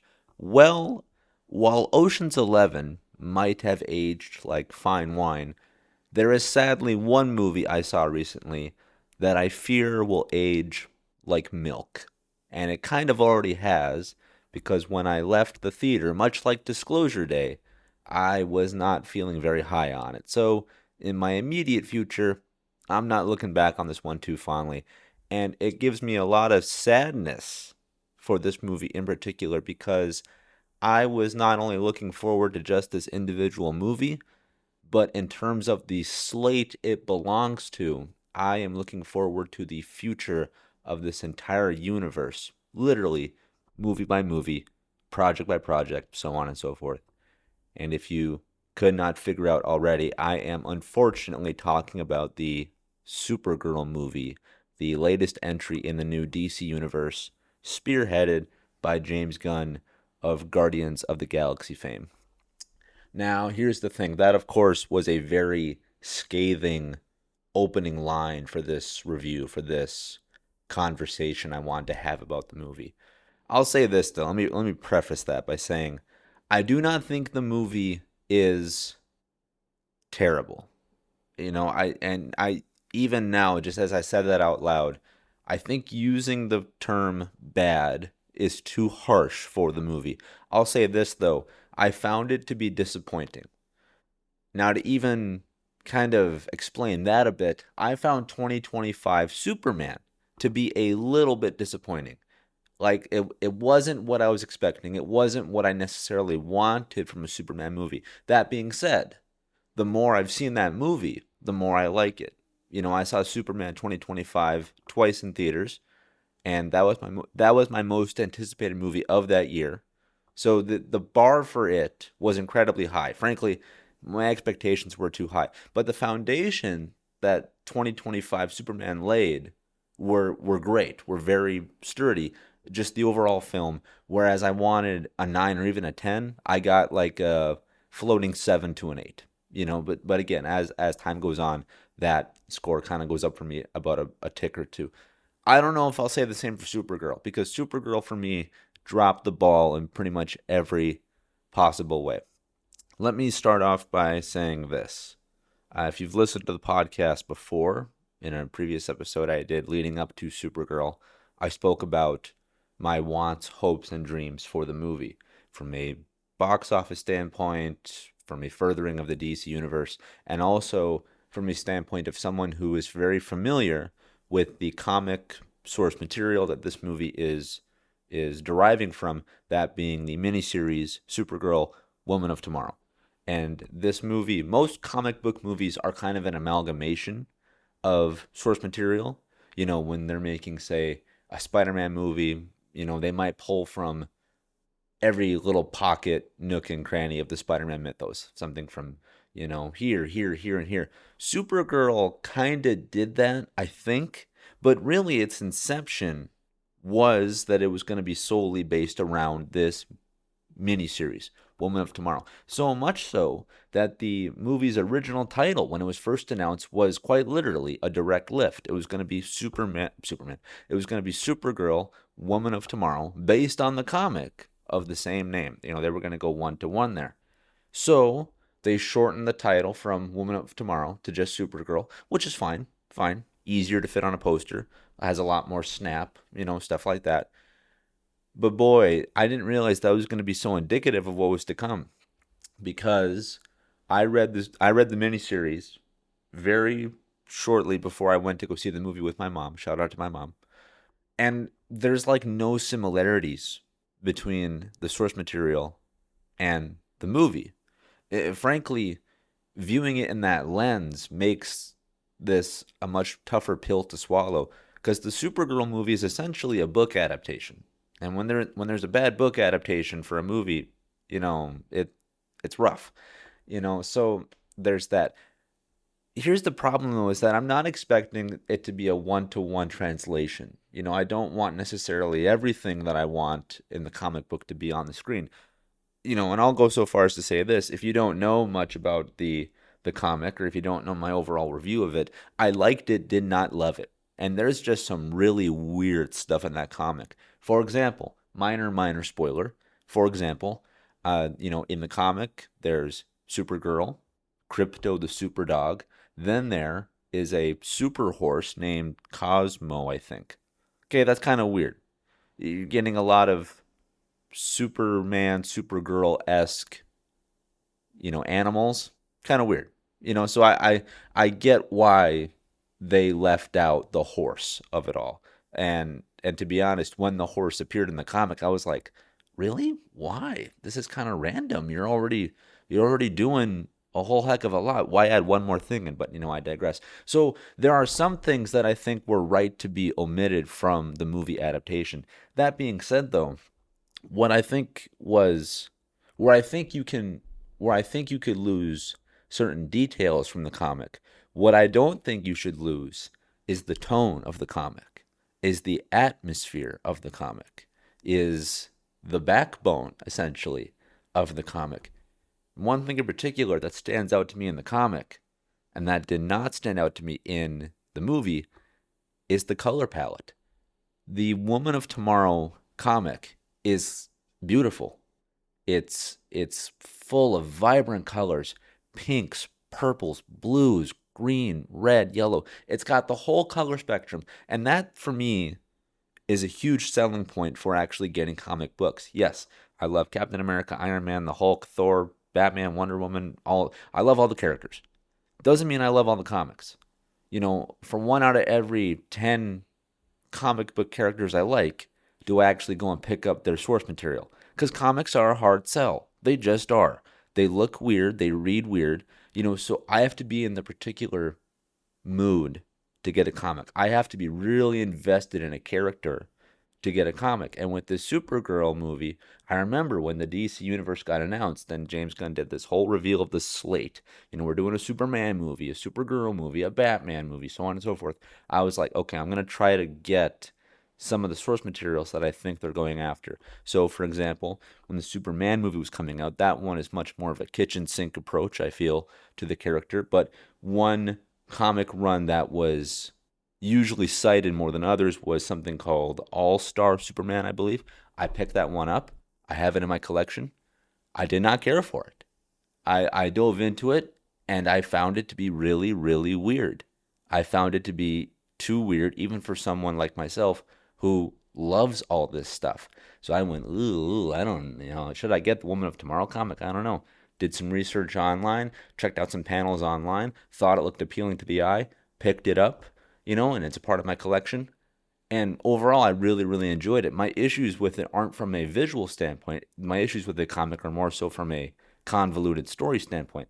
My greater point is, though, is that if I were to pitch someone to pick up this book, I would tell them, look, the Woman of Tomorrow book, the miniseries, the collection of comics into one book, a little weird, story's a little out there, you kind of got to roll with it, but what you're going to love, the visuals, you're going to love the colors, you're going to love the drawings, you're going to love the illustrations. That's what kept me reading. Page in, page out, issue in, issue out. That's what kept me reading. I go to the theater to see Supergirl the movie. This movie is quite literally devoid of all color. It is, without exaggeration, the brownest movie you'll ever see. The sky is brown, the buildings are brown, the dust in the air is brown. This thing looks as though it were shot through a filter, a muddy filter. I don't get it. I don't get it. There's no life to this movie. There's no joy to this movie. There's no whimsy to this movie, which is not only bad for an adaptation of Woman of Tomorrow, which admittedly does have its heavy points. There are legitimately heavy story beats, stuff that kind of takes your breath away. I will fully admit that if you're familiar with the comic, you know what I'm talking about. If you're not familiar, I'll say this.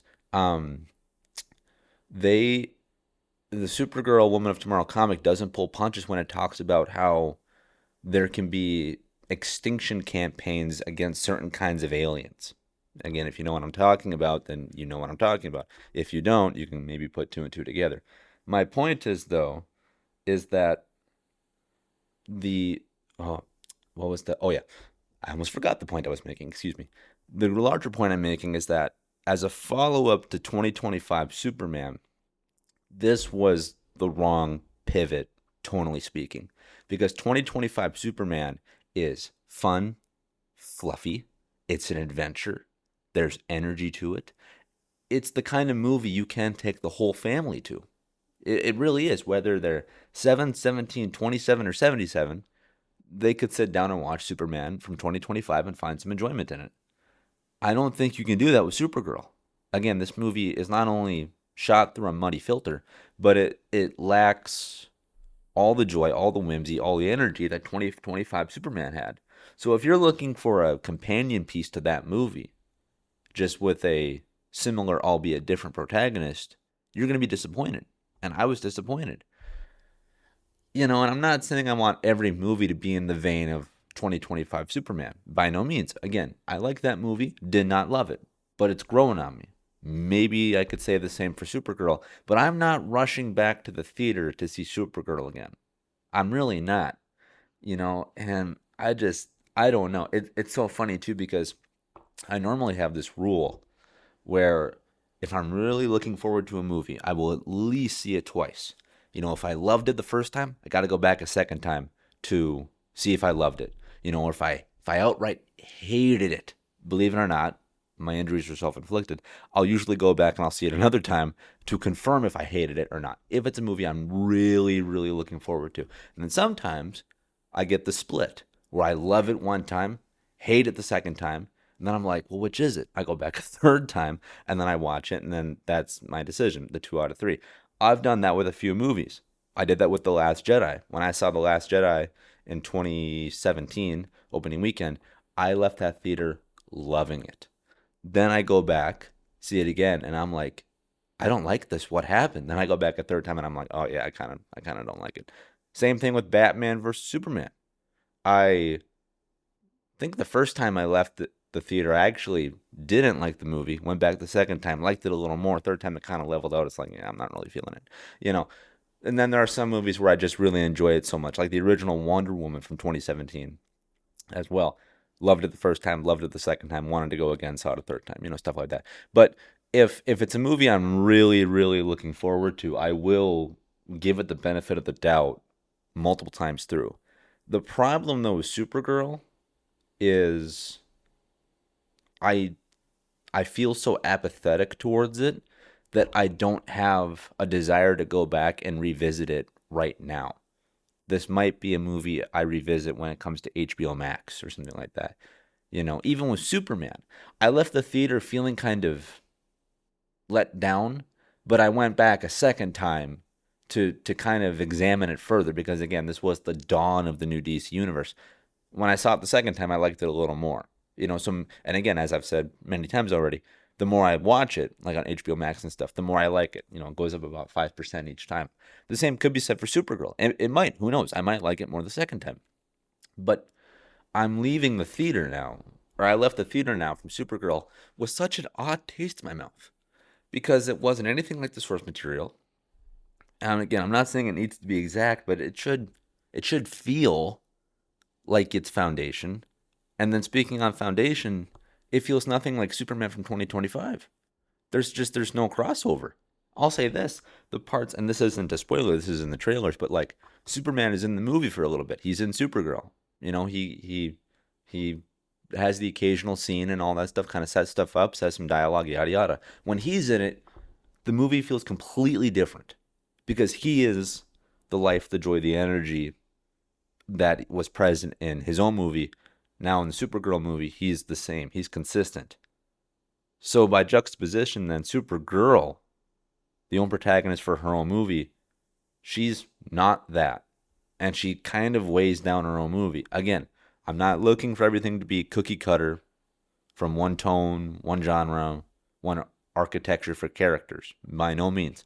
I'm just saying, if you want to have Superman and Supergirl go hand in hand in a universe and go perhaps punch for punch on bad guys, because Supergirl is going to be in the new Man of Tomorrow movie, which is the sequel to 2025 Superman. So Supergirl is going to be around here for a while. You should have them be comparable to one another, in my opinion. You know, kind of like Captain America to Black Widow.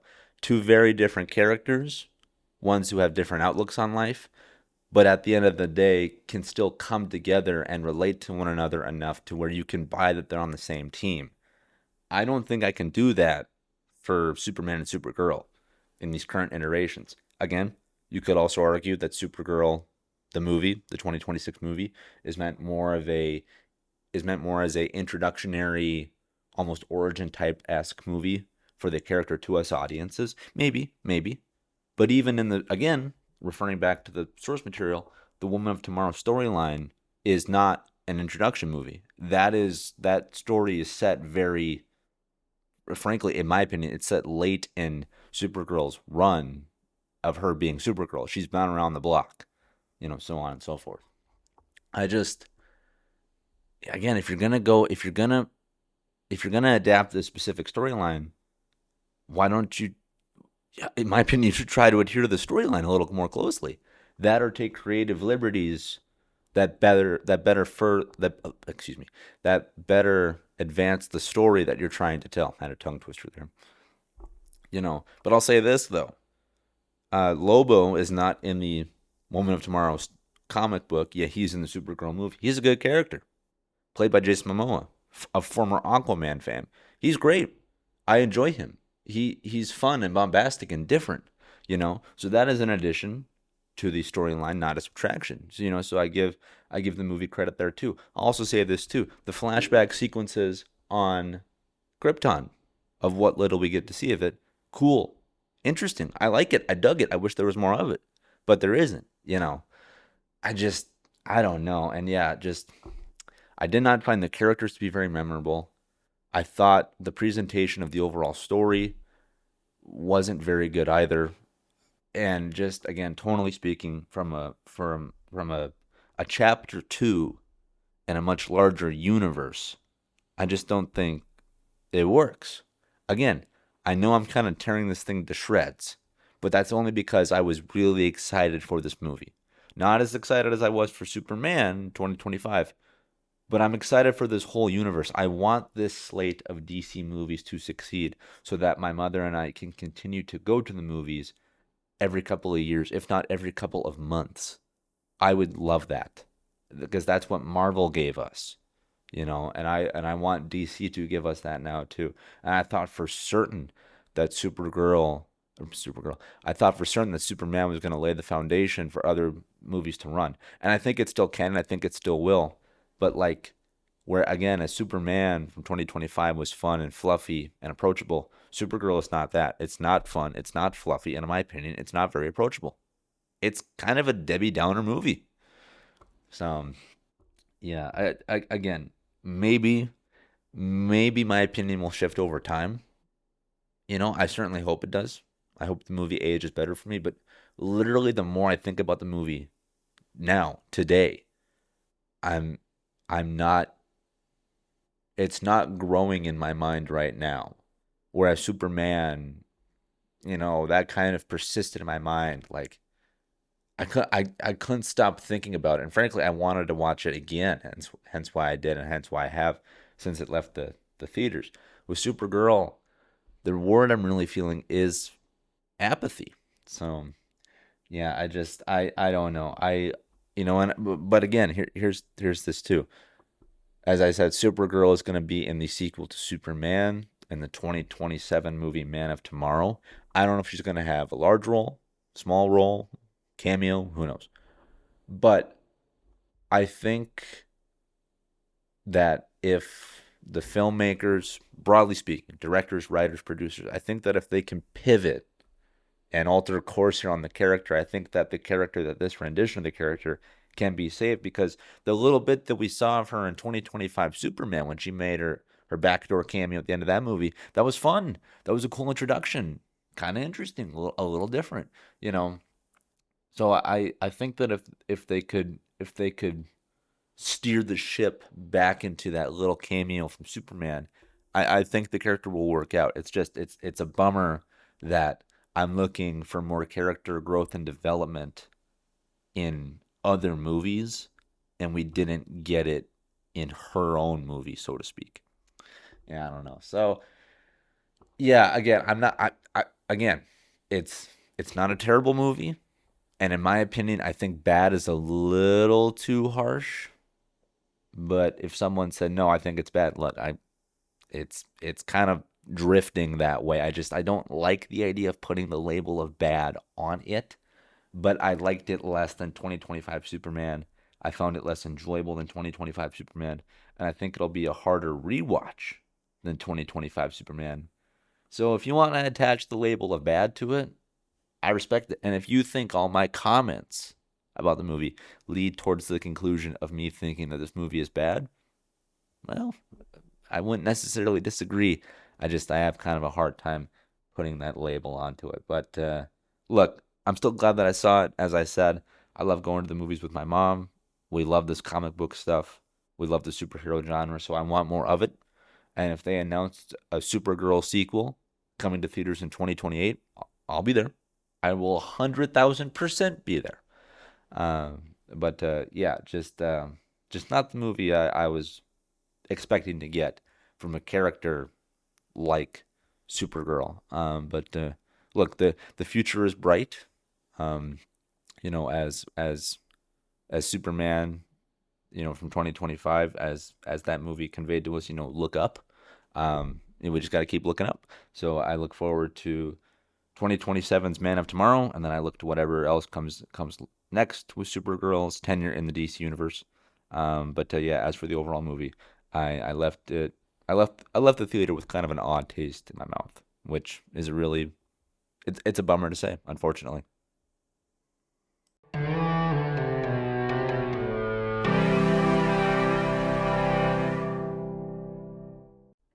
Kids, welcome back to the Far Out Podcast. At the time of this recording, it is now July 4th. Happy July 4th to all my fellow patriots out there. America has turned 250 years old. And that's a big deal.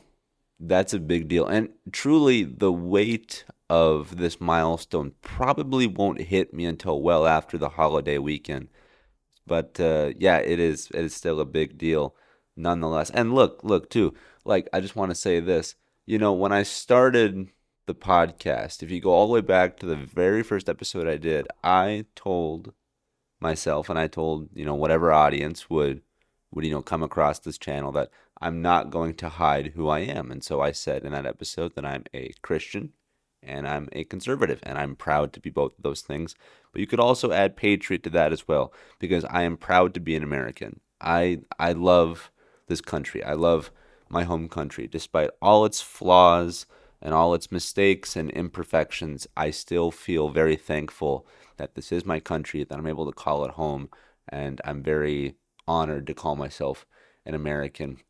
And yeah, again, just with it being the 250th for my country, there is a certain level of patriotism that I don't think is common for every anniversary of the nation. Again, this is a big number, and it's interesting that, again, just kind of this weekend is putting some things into perspective for me. And I would encourage everyone listening, and this goes for myself too, But I would encourage all of us that, for those of us who are Americans and who happen to find ourselves inside this country, I would encourage us to hopefully find ways to give back to the country. Whether that's just being a good citizen, in your day-to-day life, whether that's just contributing to the economy by, being a part of the workforce and, doing a good job and so on and so forth. Or even if you're deciding to be some kind of, servant to the country, whether that's in,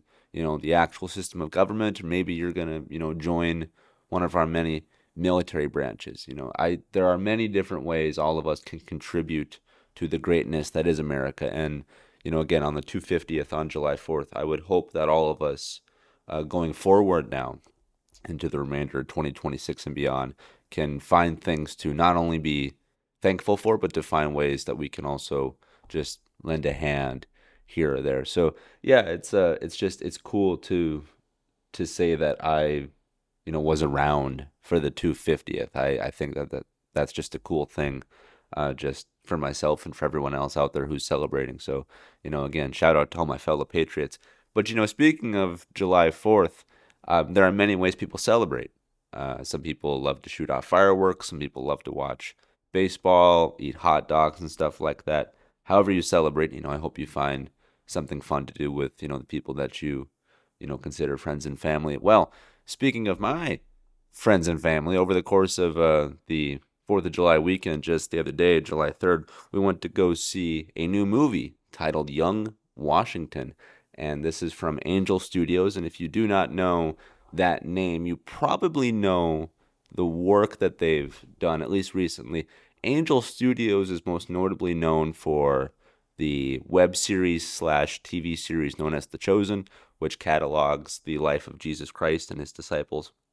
Great series, by the way. I haven't watched the whole thing. Admittedly, I've only seen kind of a handful of random episodes, but every time I sit down to either watch an episode or I see a clip online, I find it really moving and really powerful. I think that they do a good job with that. And then kind of their biggest item in terms of filmmaking is that they're the studio behind Sound of Freedom, which is a really impactful and frankly heavy movie due to its source material because it has to do with sex trafficking. And it's a very hard watch. I remember, when I saw it in theaters, it moved me to tears. But I also think that it's an important watch, and that's kind of what Angel Studios does, in my opinion. They make things that are very important watches, and they don't pull punches either. So, like with The Chosen and Sound of Freedom, they're not afraid to, excuse me, they're not afraid to just present their source material in full color, so to speak. Well, the same can also be said for Young Washington as well. And this one is much more of an entertainment piece kind of through and through. I found the film very entertaining. But I got to be honest, I'm going in to this movie. I went into the theater not knowing a lot of history about George Washington. Yes, I know he was a founding father and he's the first president of the U.S. and he had wooden teeth and he chopped down a cherry choke tree, but that's basically it. I'm just being for real. That's basically my history with George Washington. I don't know much about his younger life or what he did prior to being a president. So going into this movie, very accurately titled Young Washington, I assumed it's going to tell the early years of Washington, which is what the movie gave. And so for myself, just trusting the movie, I really enjoyed everything they presented. I enjoyed the sense of realism to everything, how they didn't try to make everything feel like a movie. For me, it all felt real, really genuine and real. And I thought it was an accurate portrayal to the extent that I did not feel like I was being misled in terms of history. Again, I haven't done my research on the movie or on the history of George Washington, but again, from the pedigree that I know Angel Studios put forth into The Chosen and also into Sound of Freedom, I'd assume that they're gonna handle this with care as well, for Young Washington.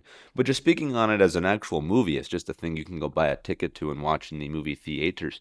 I thought it was great. I found it incredibly entertaining. I thought that the costumes were great, the acting was great, the action was surprisingly good in my opinion.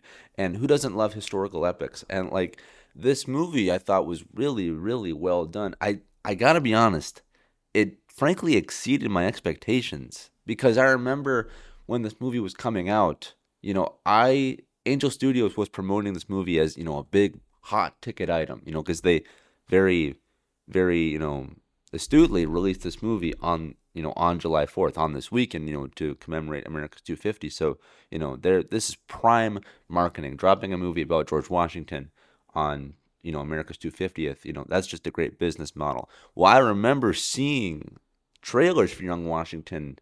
It felt like early 2026, maybe even late 2025. Like, so this movie has kind of been in the back of my mind, kind of been on my radar passively for months, but I didn't really know what to expect. I haven't seen a lot of Angel's output besides, The Chosen and Sound of Freedom, but they're not, a huge studio or anything like that, so for them to again kind of push this Washington movie as their quote unquote, next big thing, I thought they hit it out of the park. It really did exceed my expectations. I thought it was great, and I loved the way that everything felt and moved, and I thought that the cast was great as well. You've got Ben Kingsley in there, you've got Kelsey Grammer in there, you've got who's the guy that did Smeagol for Lord of the Rings? What's his name? I can't think of his name, but the actor that did Gollum in The Lord of the Rings, Andy Serkis. Yeah, you got him in there as well. So they've got some real, true, genuine hitters in there. And like, I didn't know the name of the guy that played Washington, for example, but the supporting cast around him, I thought, did a really good job as well. And the young guy as well, I thought, for him being a quote unquote, no name, because I don't know anything about him.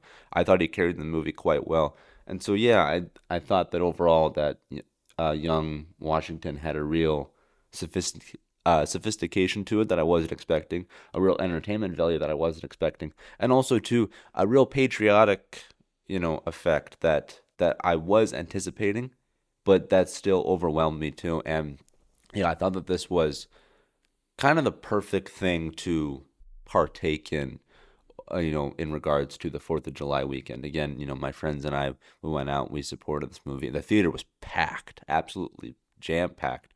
And so for it to kind of have this, to tap into a vein over the holiday, I think is really great. And I think it's striking at the right time. And I think that because people are hopefully going to see it mostly over the 4th of July weekend for 2026, that they'll, feel an extra sense of energy with the movie. But heck, I could easily see myself watching this movie, the next 4th of July, come 2027. I might be like, oh, there was a great movie that came out last year, Young Washington. Let's turn that back on. Like it's good. It's a really good movie. And so yeah, I thought it was great. Definitely one of the better ones I've seen this year in terms of new releases.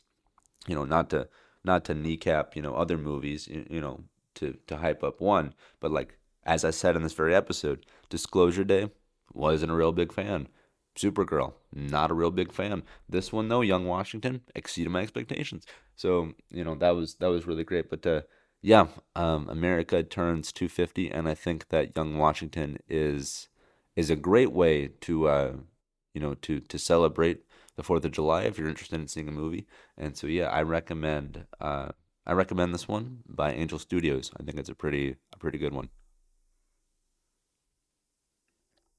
Anyway, kids, moving on. In that last segment there, when I talked about Young Washington and America, I talked about how, if you go all the way back to the beginning of the podcast, about how I presented, who I am and what I believe and whatnot. Well, if you've been following the podcast, or even if you listen to the first handful of episodes, probably honestly the first 10, 15 or so, you know that I was following a TV show titled The Agency from Paramount Plus, Paramount Plus. And for myself, much like 2025 Superman, I found this series at a great point for myself, because it was right when I was starting the podcast that I started to watch this series. And so this gave me something to talk about week in, week out. Again, very similar to Superman. So I started watching The Agency, and I loved it. I I absolutely loved it. I've heard that it's based on something, that this is kind of a remake of a series or a re-envisioning of a story that already exists. I had no background knowledge on the series prior to it existing. Funny enough, I remember fragments about how I actually found the series. I remember I was at a Buffalo Wild Wings. I was watching I was watching some sporting event. I don't even remember what game it was. But, you got all the TVs there. The game I was watching was, on the biggest screen right in front of me. And then I remember, just how bars do this, many bars, many locations will have multiple, TVs showing something, and they'll have a few on sound or a few on mute and whatnot. Well, off to my left was a much smaller screen with the screen on mute. I couldn't even hear anything, but all I saw was the back half of a trailer for what I now know is the Agency season one. I remember it was just shots of Michael Fassbender, and I was like, oh, I know him. He's Magneto. He was in the X-Men movie, so it's like, okay, I like him. He's cool. He's a good actor. And I just remember just seeing him just move throughout the scenes in the trailer of him running down these streets. And then I saw it pop up, and it was like the Agency, coming soon to Paramount Plus. And I thought, oh, that's cool. I have Paramount Plus. But again, I truly, the whole, inception point for me to get into the series wasn't even fully the trailer. It was really just the visuals, because again, I had no sound. All I knew was that there was Michael Fassbender in a semi-action, semi-thriller series coming to Paramount Plus called The Agency. And I went, that's enough for me to click on it and check it out. And I'm so glad that I did. I'm so glad that I did, because The Agency for me is like, it feels like a TV show that's made for me. Almost completely. Like, there's a few points throughout the series that I remember where it's like, sometimes I thought it was a little too sexual, stuff like that. But like, as I said earlier in this episode, even when I play first person shooter games, I don't love to just go guns blazing. I love to be as tactical as possible, watch my ammo, watch my reloads, watch my, burst fire on my rifles and stuff like that. I try to treat it with a level of realism, so that way I get sucked into the story, into the environment, so on and so forth. Well, The Agency is the same way. It's not just, hey, we're, secret agents, hoorah, it's not like James Bond or anything like that.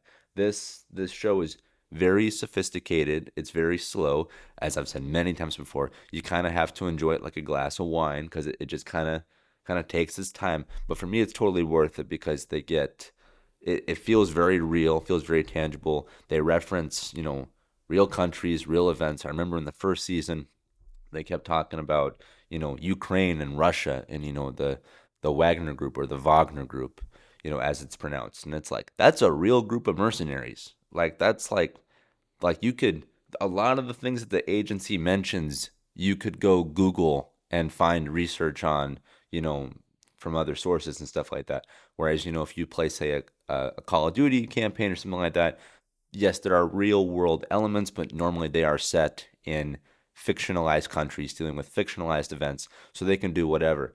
The Agency seemingly goes hand in hand with real world ish stuff. And that was part of my exploration on the series when the podcast started. I thought, it's so weird to have a TV show set around current events and current locations, because again, that was, when the Ukraine, thing was still in full effect, and that was, being a priority in all of our news feeds, and of course that's still going on too.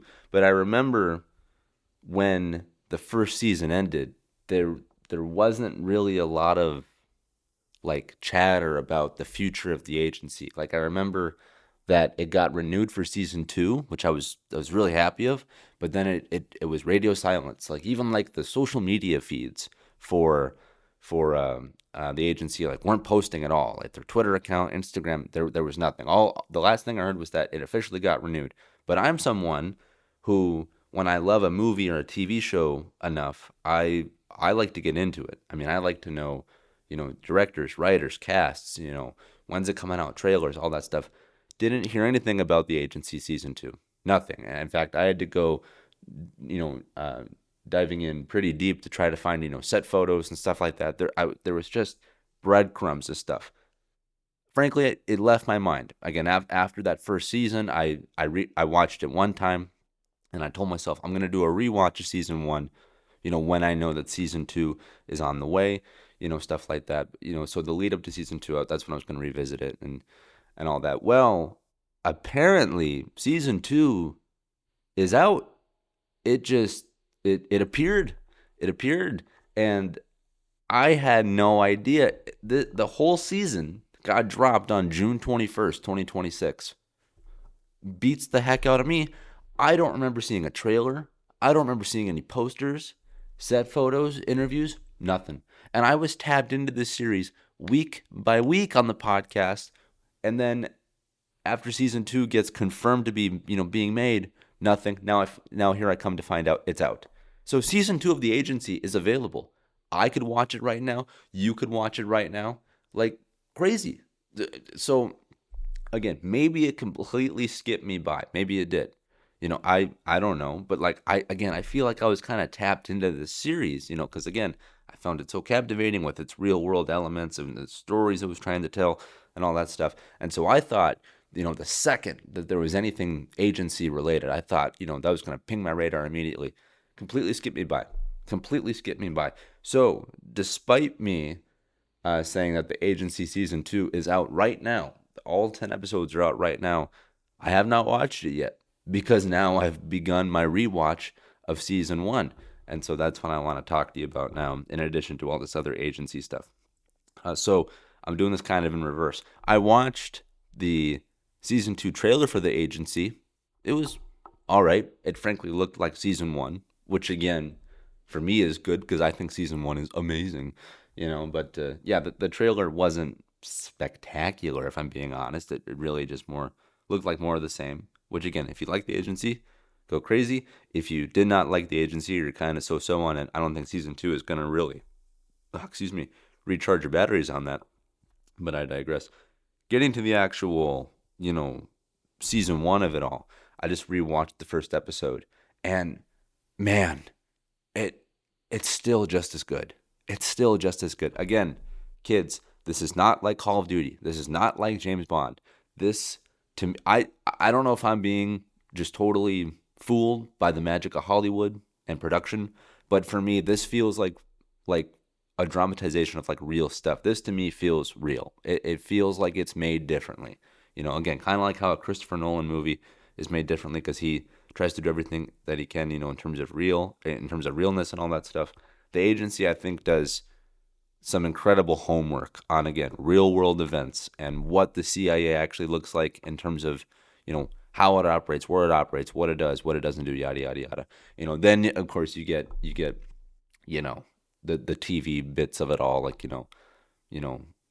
complicated relationships, so on and so forth. But for the actual analysis of the plot and the way the characters conduct themselves in their environments, with their allies, with their enemies, and how the TV show goes about handling action, dialogue, moving the plot forward, crisscrossing plot lines, I think the agency is simply remarkable. And again, there's this extra element to it because the show pulls from real world events. At least season one does, because again, they kept bringing up the conflict between Russia and Ukraine and how the CIA needs to kind of be there but not really be there, because stuff like that. It's operating in all this gray area. Well, they were talking about again, real world things that like CNN would talk about and stuff like that. So again, if you want a more dramatized version of some like history being made in real time, you should check it out. If that's too much, if you think that's getting too close to what we can actually see on our news feeds and whatnot, I get that. You might need to kind of let this series marinate for a bit. Maybe you pick up the series in 2030 as opposed to 2026, because again, like the conflicts that the agency references are still kind of fresh to a degree as well. So it's crazy to think about, but yeah, again, I think the cast is incredible. You got Michael Fassbender, you got Jeffrey Wright, you got a handful of others. I think the way it's shot is remarkable. The literal cameras that they use, I don't know what they are specifically. The way that they capture colors, like just the way everything is moving, like the cinematography, it all feels real. For me, the agency kind of feels like the feeling I get when I'd go to like a hotel in a city. Like, the walls look different, the floors look different, the beds feel different, everything looks new and inviting and even luxurious to a degree because it's not what you're used to. It's like going to a hotel in a different city in a much larger, more frankly expensive environment. That's what the agency feels like. And again, I don't know what it is, because I have Netflix, I have Paramount, I have Apple, I have all these streaming services, and I've seen all these series, both good and bad, But for some reason, I don't know what it is. The way the agency presents itself, it just feels different compared to the other stuff you can get across all the other streaming services. So I love this show. Can't believe season two just fell into my lap like this. Frankly, I was hoping I could talk about season two in terms of the ramp up to it being released on the podcast. Now here to find out I completely missed whatever ramp up they had.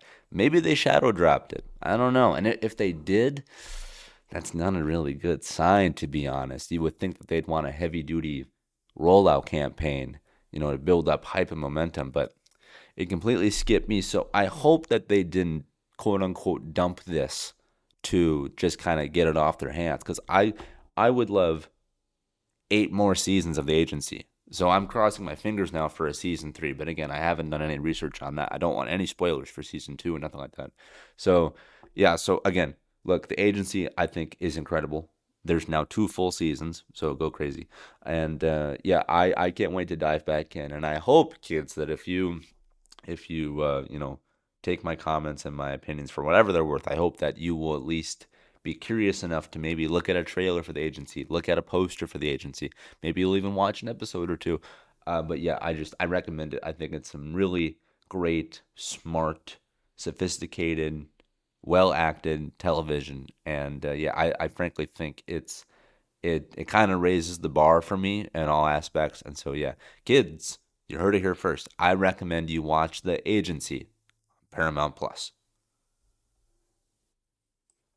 And speaking of TV that kind of appears without warning, though with this next one there is a bit of warning, The Terminal List on Amazon Prime, the series or series spearheaded by Chris Pratt and Taylor Kitsch, respectively.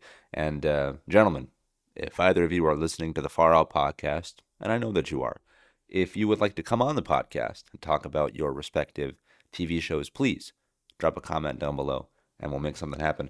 But yeah, The Terminal List on Amazon Prime. Again, another great spy military shoot 'em up thriller. Not, and again, I don't mean to kneecap them here, but not as sophisticated as The Agency, in my opinion. A little more akin to kind of a Call of Duty campaign. Still fun, still bombastic, still has good action, good acting, and is smart. I really enjoy it. But yeah, The Terminal List, season 1 was led by Chris Pratt, and I really enjoyed that. I thought that was pretty good. And then, despite it having some success, and it's like, oh, when's season 2 going to come out? The next thing that Amazon Prime did was that they decided to go back in the story, not forward. They wanted to go back. And so they created this prequel series called The Terminal List, Dark Wolf, which to this day I think is kind of a wacky title. But that centers on Taylor Kitsch's character from The Terminal List. And that's my boy, Taylor Kitsch. I love him. I think he's a great actor. Same with Chris Pratt too, but I got a little bit of extra love in my heart for the Kitsch of it all. That boy was John Carter. I'm a defender of that movie. But yeah, so anyway, The Terminal List. Start out with season 1, led by Chris Pratt. Go back to tell a prequel season of television under the moniker of Dark Wolf with Taylor Kitsch. And now both of those TV shows have, ended their respective seasons. Well, now finally we're getting a return of The Terminal List proper with season 2 starring Chris Pratt. And the second season comes out on October 21st of this year. And again, I don't know, like, where all this like information is. Like, I'm ready for trailers and posters and all this stuff too. And I'll say this too. I felt more of a ramp up for Dark Wolf than I did for season 2 of The Terminal List. The only real piece of marketing I could find on season 2 of The Terminal List is a 30-second commercial where literally inside of this 30-second commercial, it's split up into three distinct pieces. So for the first 10 seconds, it talks about season one of The Terminalist.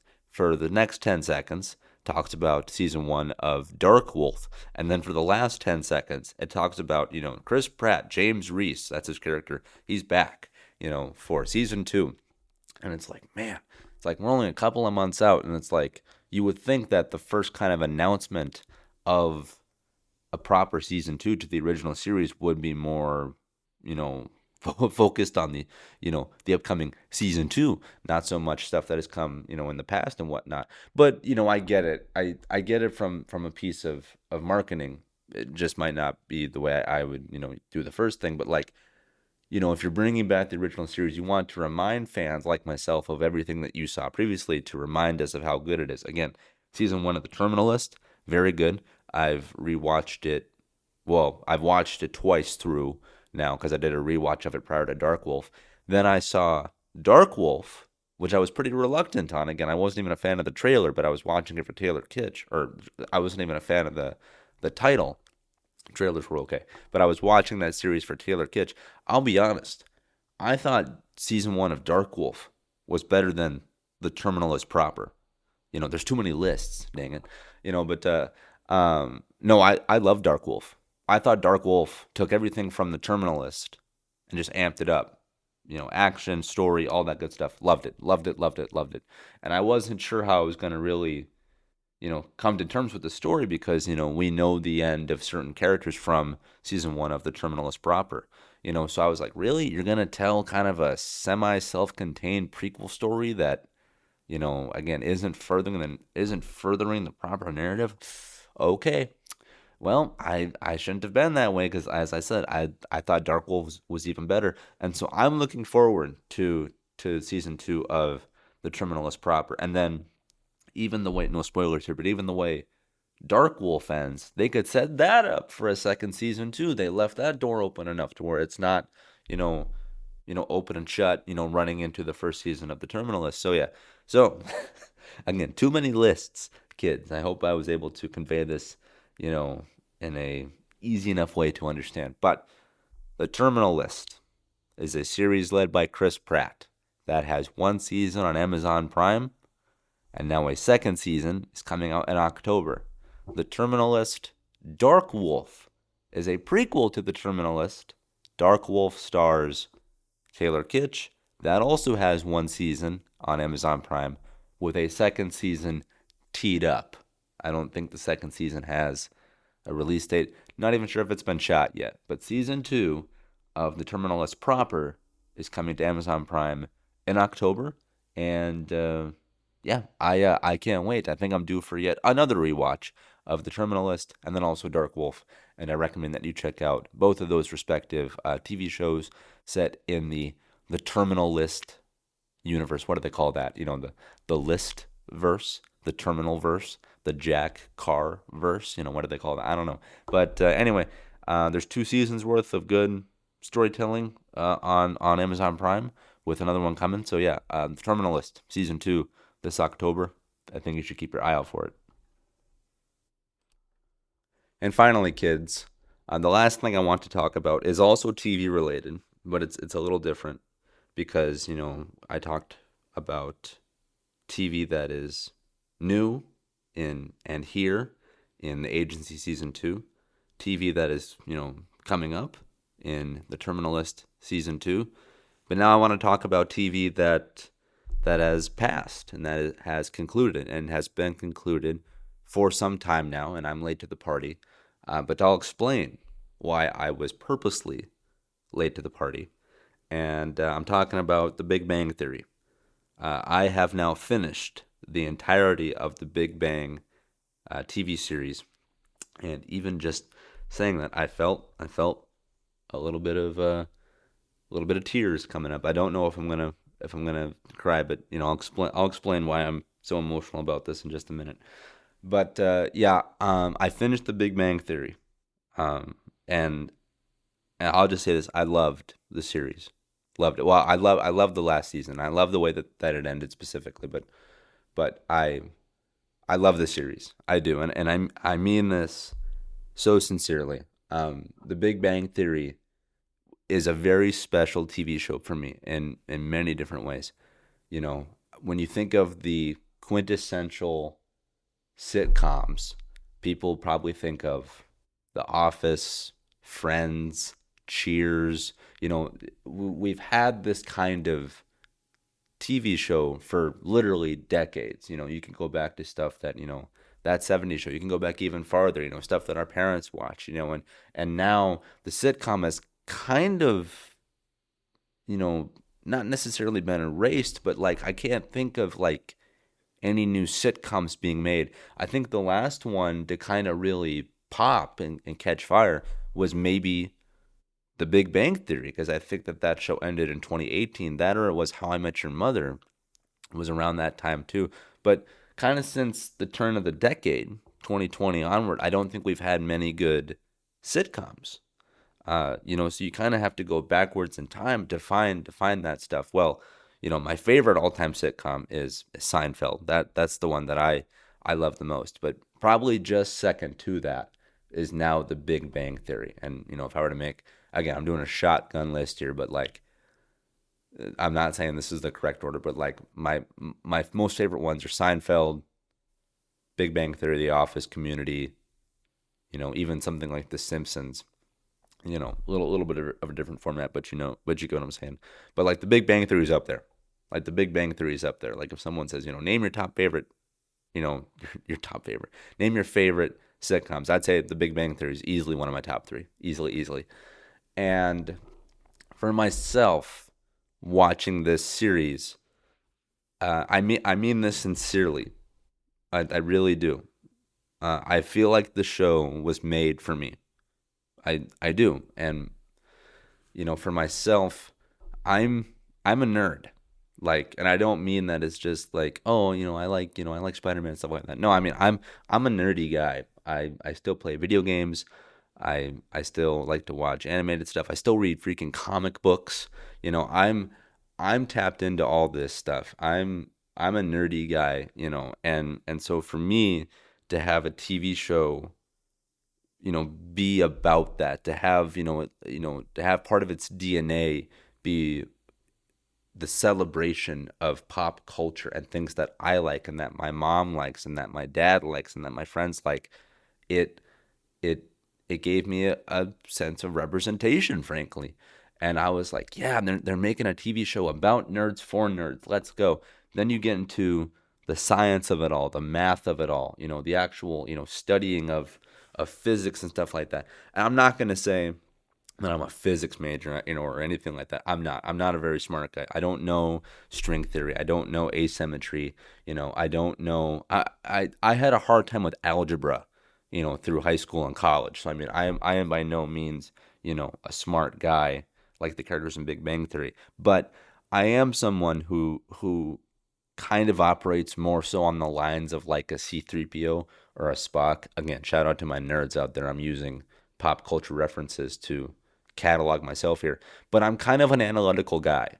It's part of the reason why I love baseball. I love getting down to the root of things. I like dissecting things. I love numbers, and so that's where the science of it comes into everything, because you've got Leonard and Sheldon, specifically Sheldon, but like you got Leonard, Sheldon, Raj, Howard. You got all these great characters that on one side of the coin, they love the pop culture stuff. On the other side, they love science and numbers and all this stuff. And I found it was just a great marriage between those two things for me, because I love pop culture, love all that stuff, and you know I love learning and the dissection of information and getting deep into topics like science and stuff. That's why I listen to a lot of Neil deGrasse Tyson, and I try to read as much as I can, just because I love learning about all these certain things and all these things in our world that make the world go round, literally and metaphorically. And so again, for the Big Bang Theory to combine those two things, I thought was really a cool way to tell a story, a real cool container to have stories exist in. But getting beyond the actual foundation of the show itself, the show to me meant a lot for me just growing up, and this is where I'm going to get probably a little misty-eyed. But I'll let you know if that happens. But like, I have I have very, very fond memories of watching The Big Bang Theory with my family.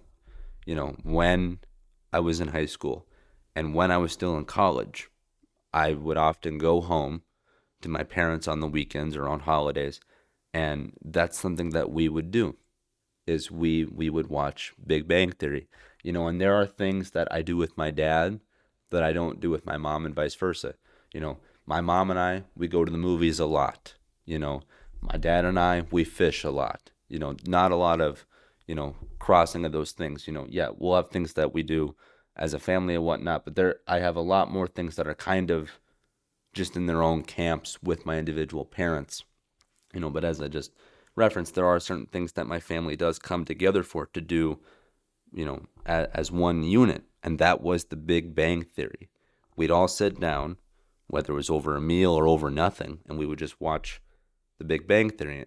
And for me, it it meant a lot for me to have this show be the thing that we watched as a family. Because whether they actively knew it or passively knew it or didn't know it at all, it went a little deeper because I thought that like this was kind of my parents kind of quietly acknowledging like, oh, this is kind of what our son is like. And he likes this a lot too. Let's all watch it together. Yeah, my mom and I, as I said, she likes pop culture. So does my dad. But like, I'm in this stuff. Like, I'm really into this stuff. And so for them to watch a show centered around pop culture and to watch a show that's also centered around hard science and hard math, I was just like, yeah, it's like, it's like, mom, dad, here's this thing I like. And then they take it and they're like, we like this too. And it's like, that's just great, you know. And it was awesome to watch that show with them. And then as I was going throughout my college career, I started to spend less time at home. I started to go home, less frequently and stuff like that. And I've said this on the podcast before, so I don't mean to just drop this bomb onto anyone. But I don't shy from talking about it. I haven't talked about it a lot, but my parents got divorced when I was in college. And whether you're, a kid, a teenager, or an adult, that's a bomb in of its own right. And I don't mean any of this commentary to be. I don't mean any ill will towards my family. If my parents are listening or if my sister's listening, um, I don't mean any ill will towards anyone. I just want to provide context for this stuff. But that was a bomb. That was a bomb, and when that started to happen and take place, and then came to fruition throughout my college career, um, a lot of things were lost. Of course, there was a lot of anger, a lot of sadness, and then you got the typical stuff of holidays run amok, and some moving was involved as well. Um, One thing I had not anticipated, and one thing that I'd frankly forgotten about was the Big Bang Theory. I, you know, in the wake of all this stuff happening, I wasn't thinking about a TV show. But then I started to rewatch The Big Bang Theory from start to finish on HBO Max, and this was over the course of several months and several years. Even I just would just kind of pick at the show, and I really enjoyed it. Really, really enjoyed it, and I thought, oh, this is so great. I love this so much. I remember this episode. Yeah, blah blah blah blah blah. You know, and I I wasn't I wasn't aware that I was revisiting this thing that was literally a part of my childhood and a part of my family. I was just watching it just for the sake of it being a funny show. Then I get to the last season, and I'm still kind of going through it, just not really even caring and whatnot. But then I get to like the last couple episodes. I'm down to like the last like five or four, and I realize I'm about to finish The Big Bang Theory, and then I realize that I never got to finish that with my family. And it was really emotional. It was really emotional because on one hand I was sad that I was finishing a TV show that I just frankly enjoyed watching, that made me laugh. But there was another component where I really wish my family could have been there too, so we could have all watched the finale together, you know, and and when I realized that I did not watch the last couple episodes for a long time, I put it off, and I was kind of unsure if I was even going to finish the series at all. I thought I might literally leave it unfinished. I really did. But then I found some courage by God's grace, and I finished The Big Bang Theory. And that hit me in so many ways. Again, the conclusion to a series that I thought very accurately represented who I am as a person. The conclusion of a series that made me laugh. The conclusion of a series that I have fond memories with watching with my family. But also the conclusion of a series that I did not get to finish with my family, though I started it with them. And I got to be honest, I shed a tear. I really did. It brought me to tears for many different reasons. I'll break this down. In terms of the story itself, spoilers for The Big Bang Theory. Spoilers. Okay, you have been warned. I'm going to spoil the series ending to The Big Bang Theory. Okay, you have been warned. 3, 2, 1. We are in spoiler territory now for Big Bang Theory. Sheldon and Amy go on to win a Nobel Prize. Magnificent. That was kind of something that was teased throughout the show, of that always being kind of the, not necessarily the direct end goal of the show, but that was something that they kind of passively talked about. Like, oh, wouldn't it be great to do this someday? And this is the highest achievement in science and math and blah, blah, blah, blah, blah. So for them to actually do that, for them to be a Nobel laureate, brought the whole series full circle, even if they didn't fully mean to. So I found that to be really moving. That to me was such great writing. I was like, oh, that's fantastic. I was like, Sheldon and Amy both are respected scientists. Well, how do you cap off a TV show about sciences? You give them the biggest award possible, which is, a Nobel Prize. And then, so that I thought that was really great as well.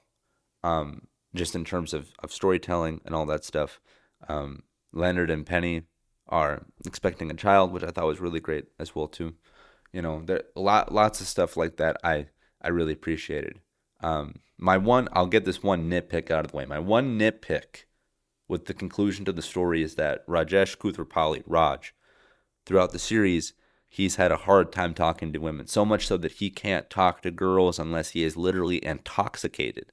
He would literally go mute when even someone like his friend Penny is around, just because he had this crippling fear of talking to women. I've kind of been there, done that before too. So, I'll just say that. But throughout the course of the series, he gets the courage. He understands how to talk to women just in normal conversation.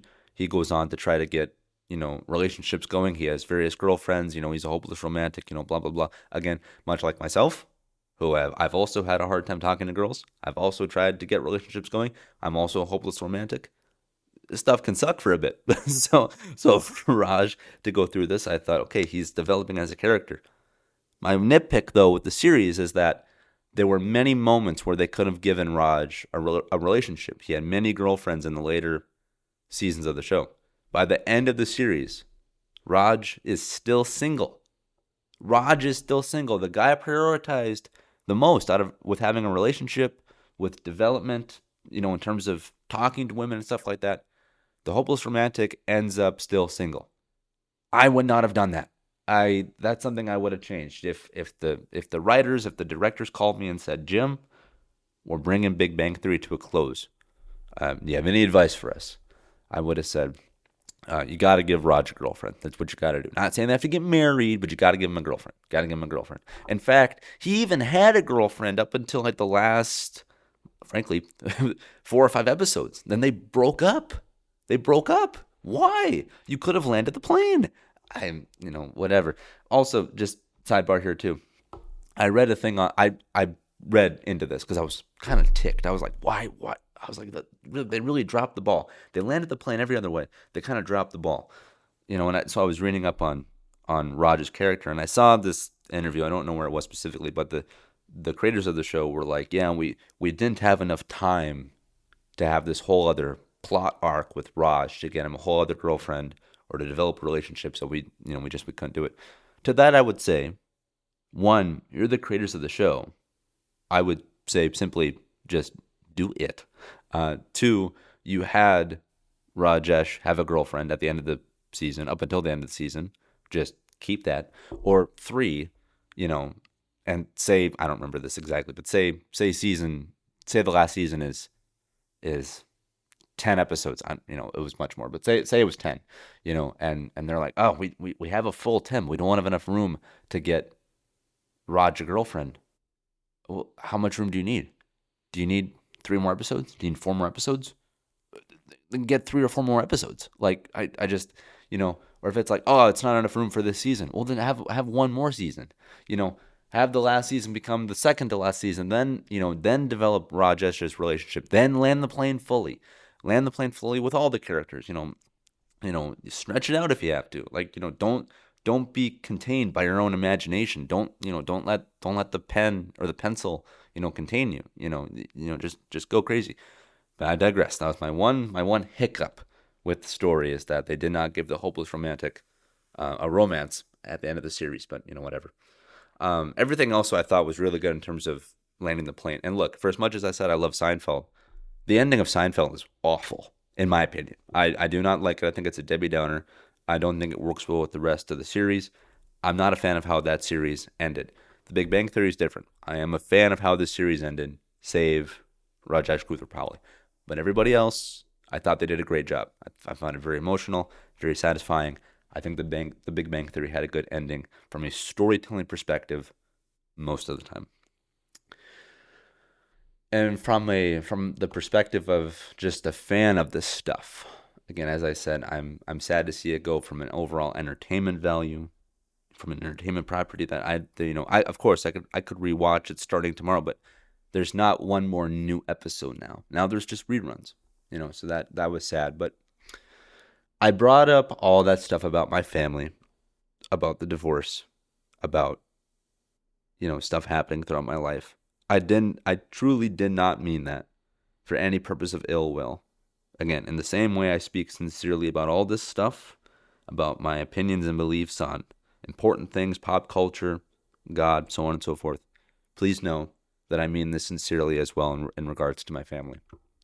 I brought that up just to add context to everything and to remind the watchers and the listeners that even something as seemingly small, insignificant, frankly forgettable as watching a TV show with your family, with your parents, with your friends, what have you, things like that make life special. You might not think about it in the moment because it's just another TV show. It's just another channel to flip through. It's just another episode. It's kind of like when you turn on a light switch.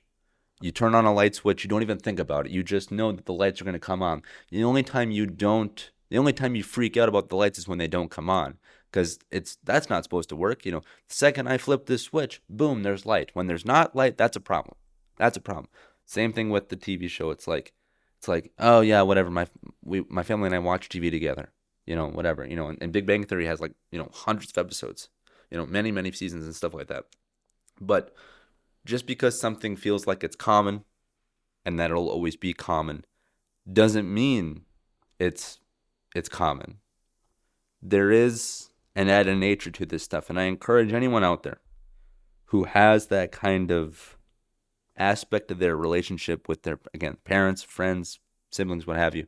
If you guys get together and watch TV, go to bars to watch sporting events, go fishing, whatever, though it feels like it's just another normal part of everyday life, every now and then, please take a moment and just live in that moment. Appreciate it. Take a snapshot in your mind. Heck, take a real picture of it. Then thank your parents, thank your friends. Every now and then, just give thanks to the people around you. Give thanks to the Lord that you get to have these moments with these things, or with these people, and that they don't need to be big things. That's the point I was making. They don't need to be big trips, going to concerts, graduations. Sometimes the most beautiful, persistent memories you can make with the people that you love can be around these really common things. Something as simple as watching a TV show called The Big Bang Theory, which has, again, over 100 episodes over the course of many seasons. And so for me to have finished that without them by my side was sad. It was sad. It made me cry literal tears. However, I will remind myself and encourage myself to look back on my time with Big Bang Theory as a thing that my family and I did together. Not just something that I rewatched. Though I rewatched the show by myself and finished it by myself, I did it with my family. That's how it started. And so now in time going forward, when I have my own family, Lord willing, and when I showed my kids Big Bang Theory, I'm going to say, son, daughter, sons, daughters, children, please, please listen to me, your father. Kids, I used to watch this show called The Big Bang Theory with my family. Oh, it was so great. It was so fun. You're going to love it. Let's sit down. Let's watch it together. That's what I want to do. That's why things are important. That's how things become important. So we can pass them down to people, whom we care about. And so, yeah. So I apologize for my rambling, for me being, a tad emotional. Even now, just as I'm talking, I can feel myself be a little glassy-eyed. Something as common as watching TV with your family, with your friends, can be one of the aspects that make life feel sweet. And so I would encourage all of you to just take a moment and just look around and just be like, yep, life's good. Yeah, maybe your job stinks and maybe you've got stuff coming up. Maybe there are actual issues with your life, but every now and then there are some things that just offer a bit of respite. And I encourage you to just take a moment, stop and look. And, as Ferris Bueller, said, in the quote I referenced earlier, life moves by pretty quick. If you don't stop to take a look at it every once in a while, you might miss it. So please don't miss those moments with your family, with your friends. And just take a moment every now and then. But look, my kernels of air quotes wisdom aside, The Big Bang Theory is another great TV show. Very funny, very different from something like The Terminal. The Terminal is something different than The Agency. But there's lots of great television to watch. There's lots of great things to watch. And I encourage you that if you're going to watch these things, sometimes you want to watch stuff by yourself. Like myself, I watch The Agency by myself. But every now and then, find something that you can do with people around you. And that'll make everything all that more sweeter. So, kids, that's some of your sage wisdom that you're going to get from your favorite podcast host. So, do with that what you will. But anyway, that'll do it for this episode of the Far Out Podcast. Thank you so much for watching and for listening. Have a happy 4th of July. Celebrate America. Give thanks for friends and family. Watch TV with them. And as always, every now and then, just take a moment. All right. Bye-bye.